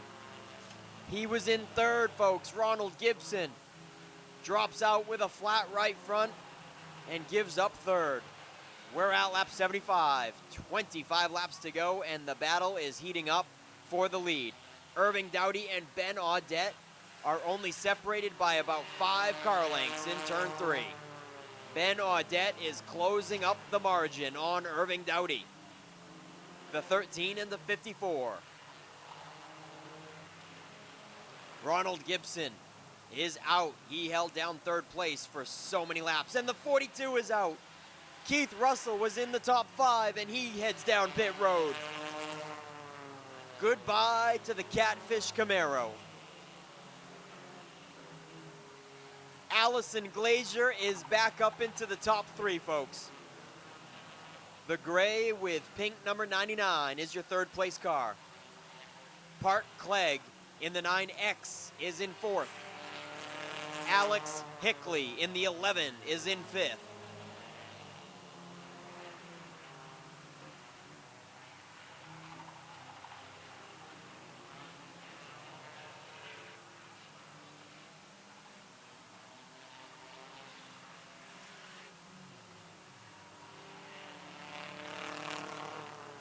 Out of turn 4, the battle for the lead is getting tighter.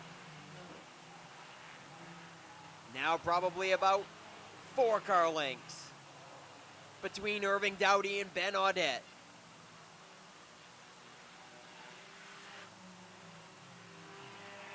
Irving Dowdy in the 13.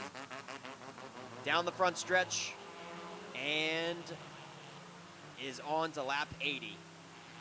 20 laps remain.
Hard hit to the tires, and the red flag comes out. We got a rollover.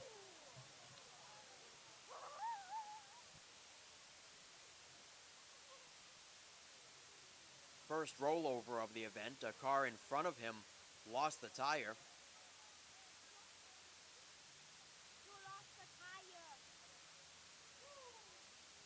It wasn't the car that rolled over that lost the tire. It was a car in front of him. I think that car that rolled over hit the rolling tire, and that's probably what caused him to head into the tractor tire pile, messing up the turning capabilities on it.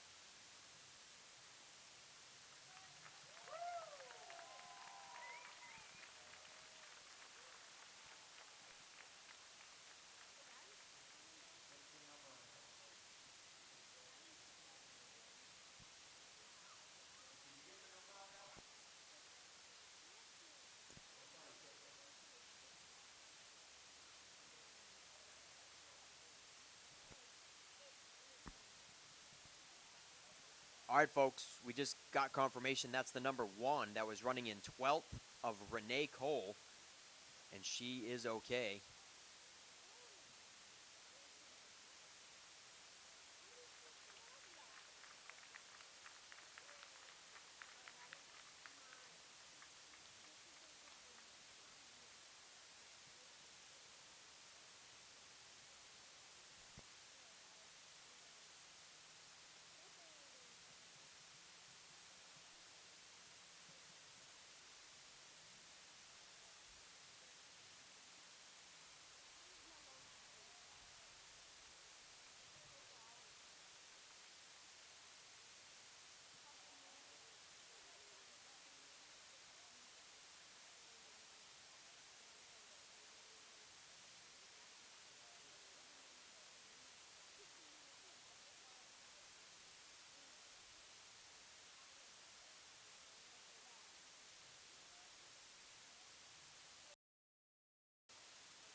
right, and then the car that lost the wheel and went up in a shower of sparks gets removed by the forklift as well.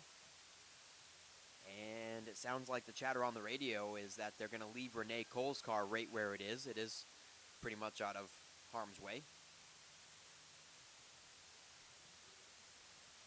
Almost ready to go, folks. Get ready. In 3, 2, 1. Green, green, green.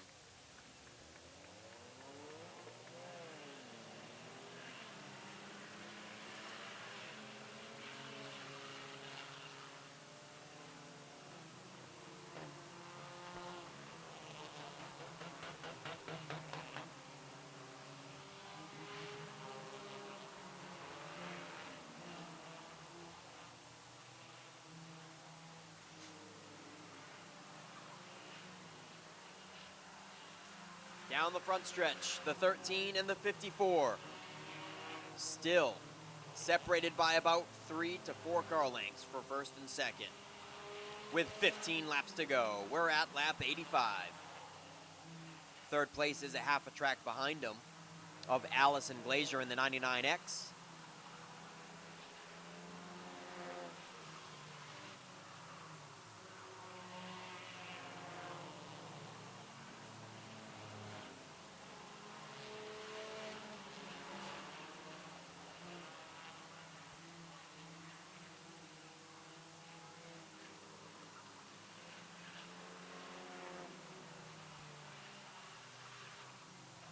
Ben Audette all over the tracks of Irving Dowdy. Can't quite close in on him, and Irving Dowdy can't quite shake him off. Irving Dowdy gets a little bit of breathing room that lap, though. Lap traffic played in his favor for the 13, as Ben Audette falls behind to about a half a straightaway this time.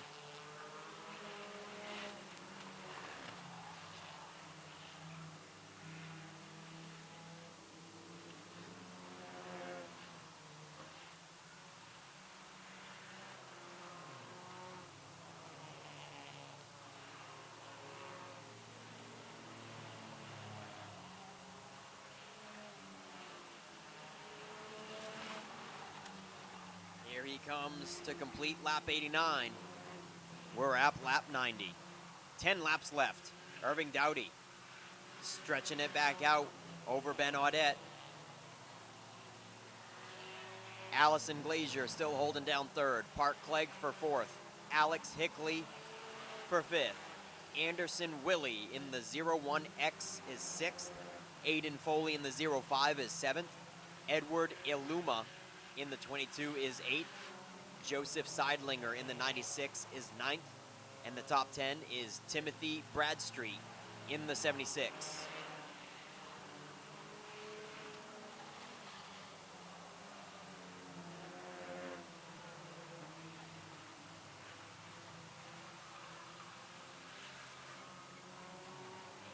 Top 10 are on the lead lap as Irving Dowdy closes in on the 10th place car of Timothy Bradstreet in the 76. 7 laps to go as your leader is on the heels of the 10th place car to make it 9 cars on the lead lap here if he can pull it off.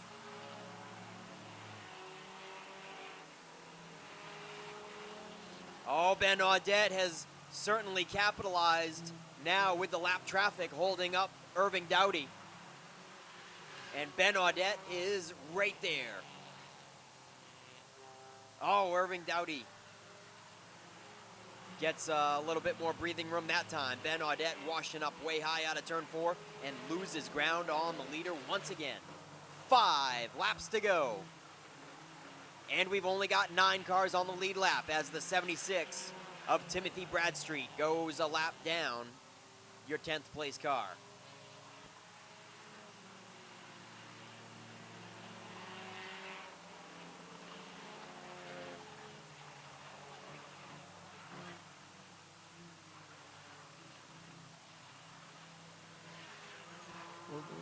We've got one up against the wall up at the top of turn 2. That's the 0-5 of Aiden Foley. He'll get it back behind the wall, so we stay green.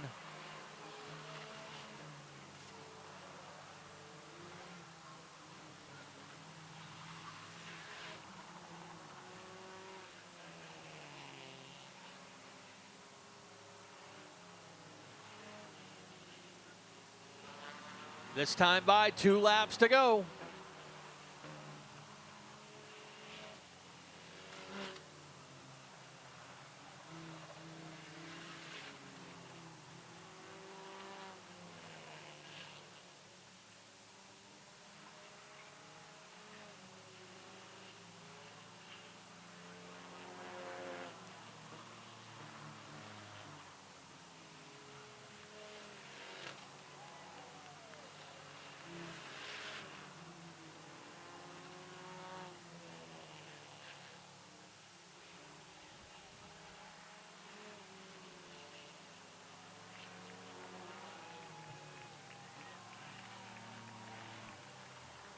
Irving Dowdy holds off Ben Audette to grab the win. Margin of victory, 0.3 of a second. Those two were locked together for much of the race, including the last 25.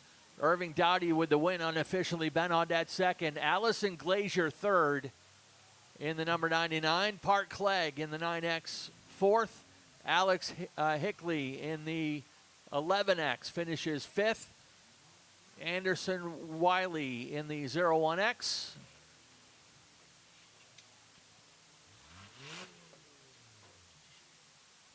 As Nick Huff sets up things in Coastal Auto Parts victory lane for one more time.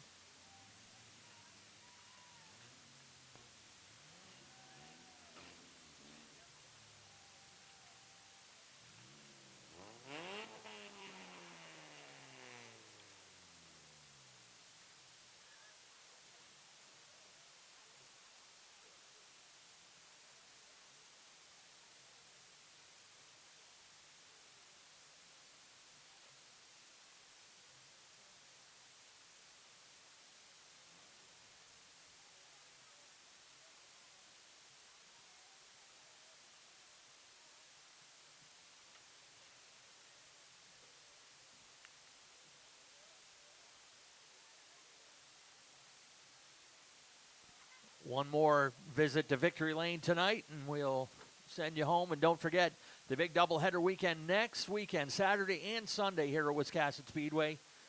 Group 2 on Saturday night with the late models, road runners, the modifieds will have a 50-lap main event. And the New England Dwarf Car Series in the house is our Strictly Street, so bumps over to the Sunday show. And again, be sure to keep an eye on our Facebook page and also on the website for all the details, gate times, schedule for the upcoming double headers. And remember, regardless how big the show is, it's still just $5 to get in here on the grandstand side, $20 on the pit side. So let's pack the house for a big weekend of racing here at Maine's biggest and fastest.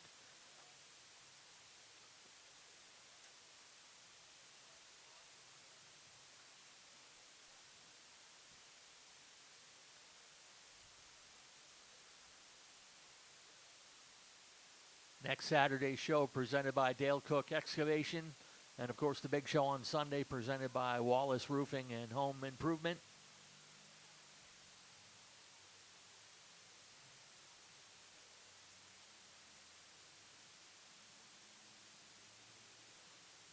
They have made their way around, or making their way around Victory Lane Road.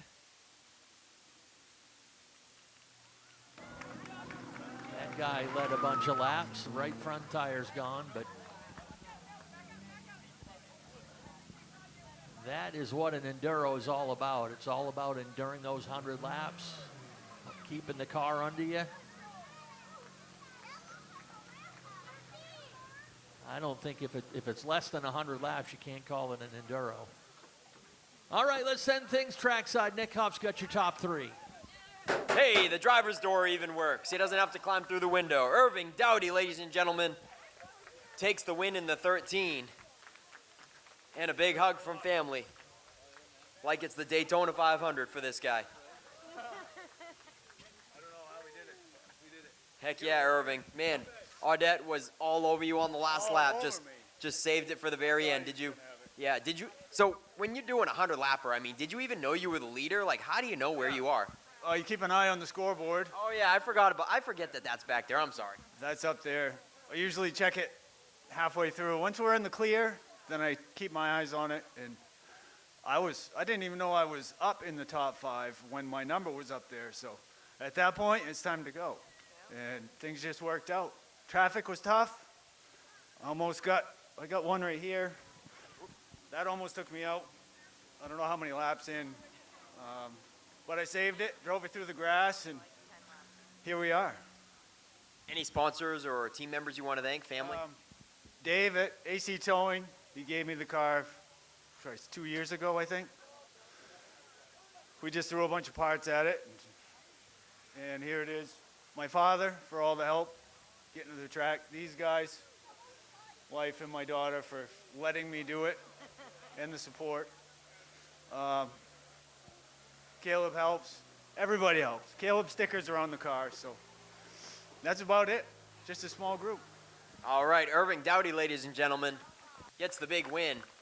And Ben Audette, man, lap traffic would sometimes help you, then sometimes hurt you, and it just was like a, that musical instrument that goes like this. Accordion. Yeah, accordion. It was like an accordion. I mean, you were up to his bumper, then you lose 10 car lengths, and just back and forth, and tried to make it exciting there for the last lap, didn't you? Oh yeah, definitely. Lap traffic definitely didn't make it easy on us today. It was good racing all around. I think everybody drove really well. First of all, I gotta dedicate this race to Adeline Sophia Davis. She would have been 14 today. She had a short life. She only lived until she was 4 from Krabbe disease. Very sad thing. You got a test for that at birth. I mean, because the hospital she was born at, nobody knew anything about it. So it's all about her. I did it for her. But I got to thank Audette's Automotive and Salvage. Zach, I wouldn't be here if it wasn't for him. His wife, Kim, for putting up with everything. My wife, love you guys. Kyle, everybody that helps out. And it was a blast. I wish I could have got him, obviously. First feels better than second, but still glad to be here. It was a lot of fun. All right, Ben Audette, ladies and gentlemen, in the 54, certainly put on an exciting finish. And then, I'm sorry, was it Allison? Yeah. Allison Glazier, so you're Kerrigan's older sister? Yes. For a moment there, I thought you were her mom out there, but they corrected me. Yeah. And, man, you fell out of, like, the top 5. I think you were even back to 7th and 8th at one point, and then they just started getting picked off, and you worked your way back in the top 3. And I can't remember the last time that we've had a lady in the top 3 in one of these Enduros, so this is awesome stuff. It's nice, yeah. Did you have fun out there? Yeah, it was fun. Is it your first race you've ever done? Second. Well, I used to race back in the day, but this is my second Enduro this year. All right, who do you got to thank for getting you here? I know you got a lot of people. Oh, yeah, I wouldn't be here without my dad. My whole family. And then you had your teammates out there, the Shippens? Yes. Kind of. I mean, Bonnie had a look-alike car like you. Yeah, she did. We had pretty similar cars. My dad wanted to make sure he could see me, so he gave me a good sign on top of my car. All right, great run.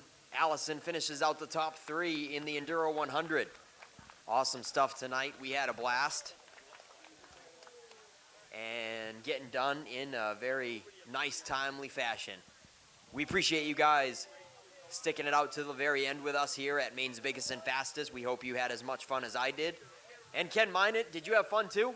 I had an awesome time as always, buddy. Thank you very much for everything you do down there in Victory Lane. And thank you, fans, again for joining us here tonight on a beautiful Saturday night of racing.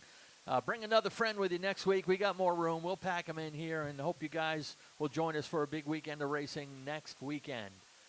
One final time on behalf of Richard and Vanessa Jordan and the entire staff, thank you for coming to Wiscasset Speedway. Have a great rest of your weekend, and please travel safely. Good night.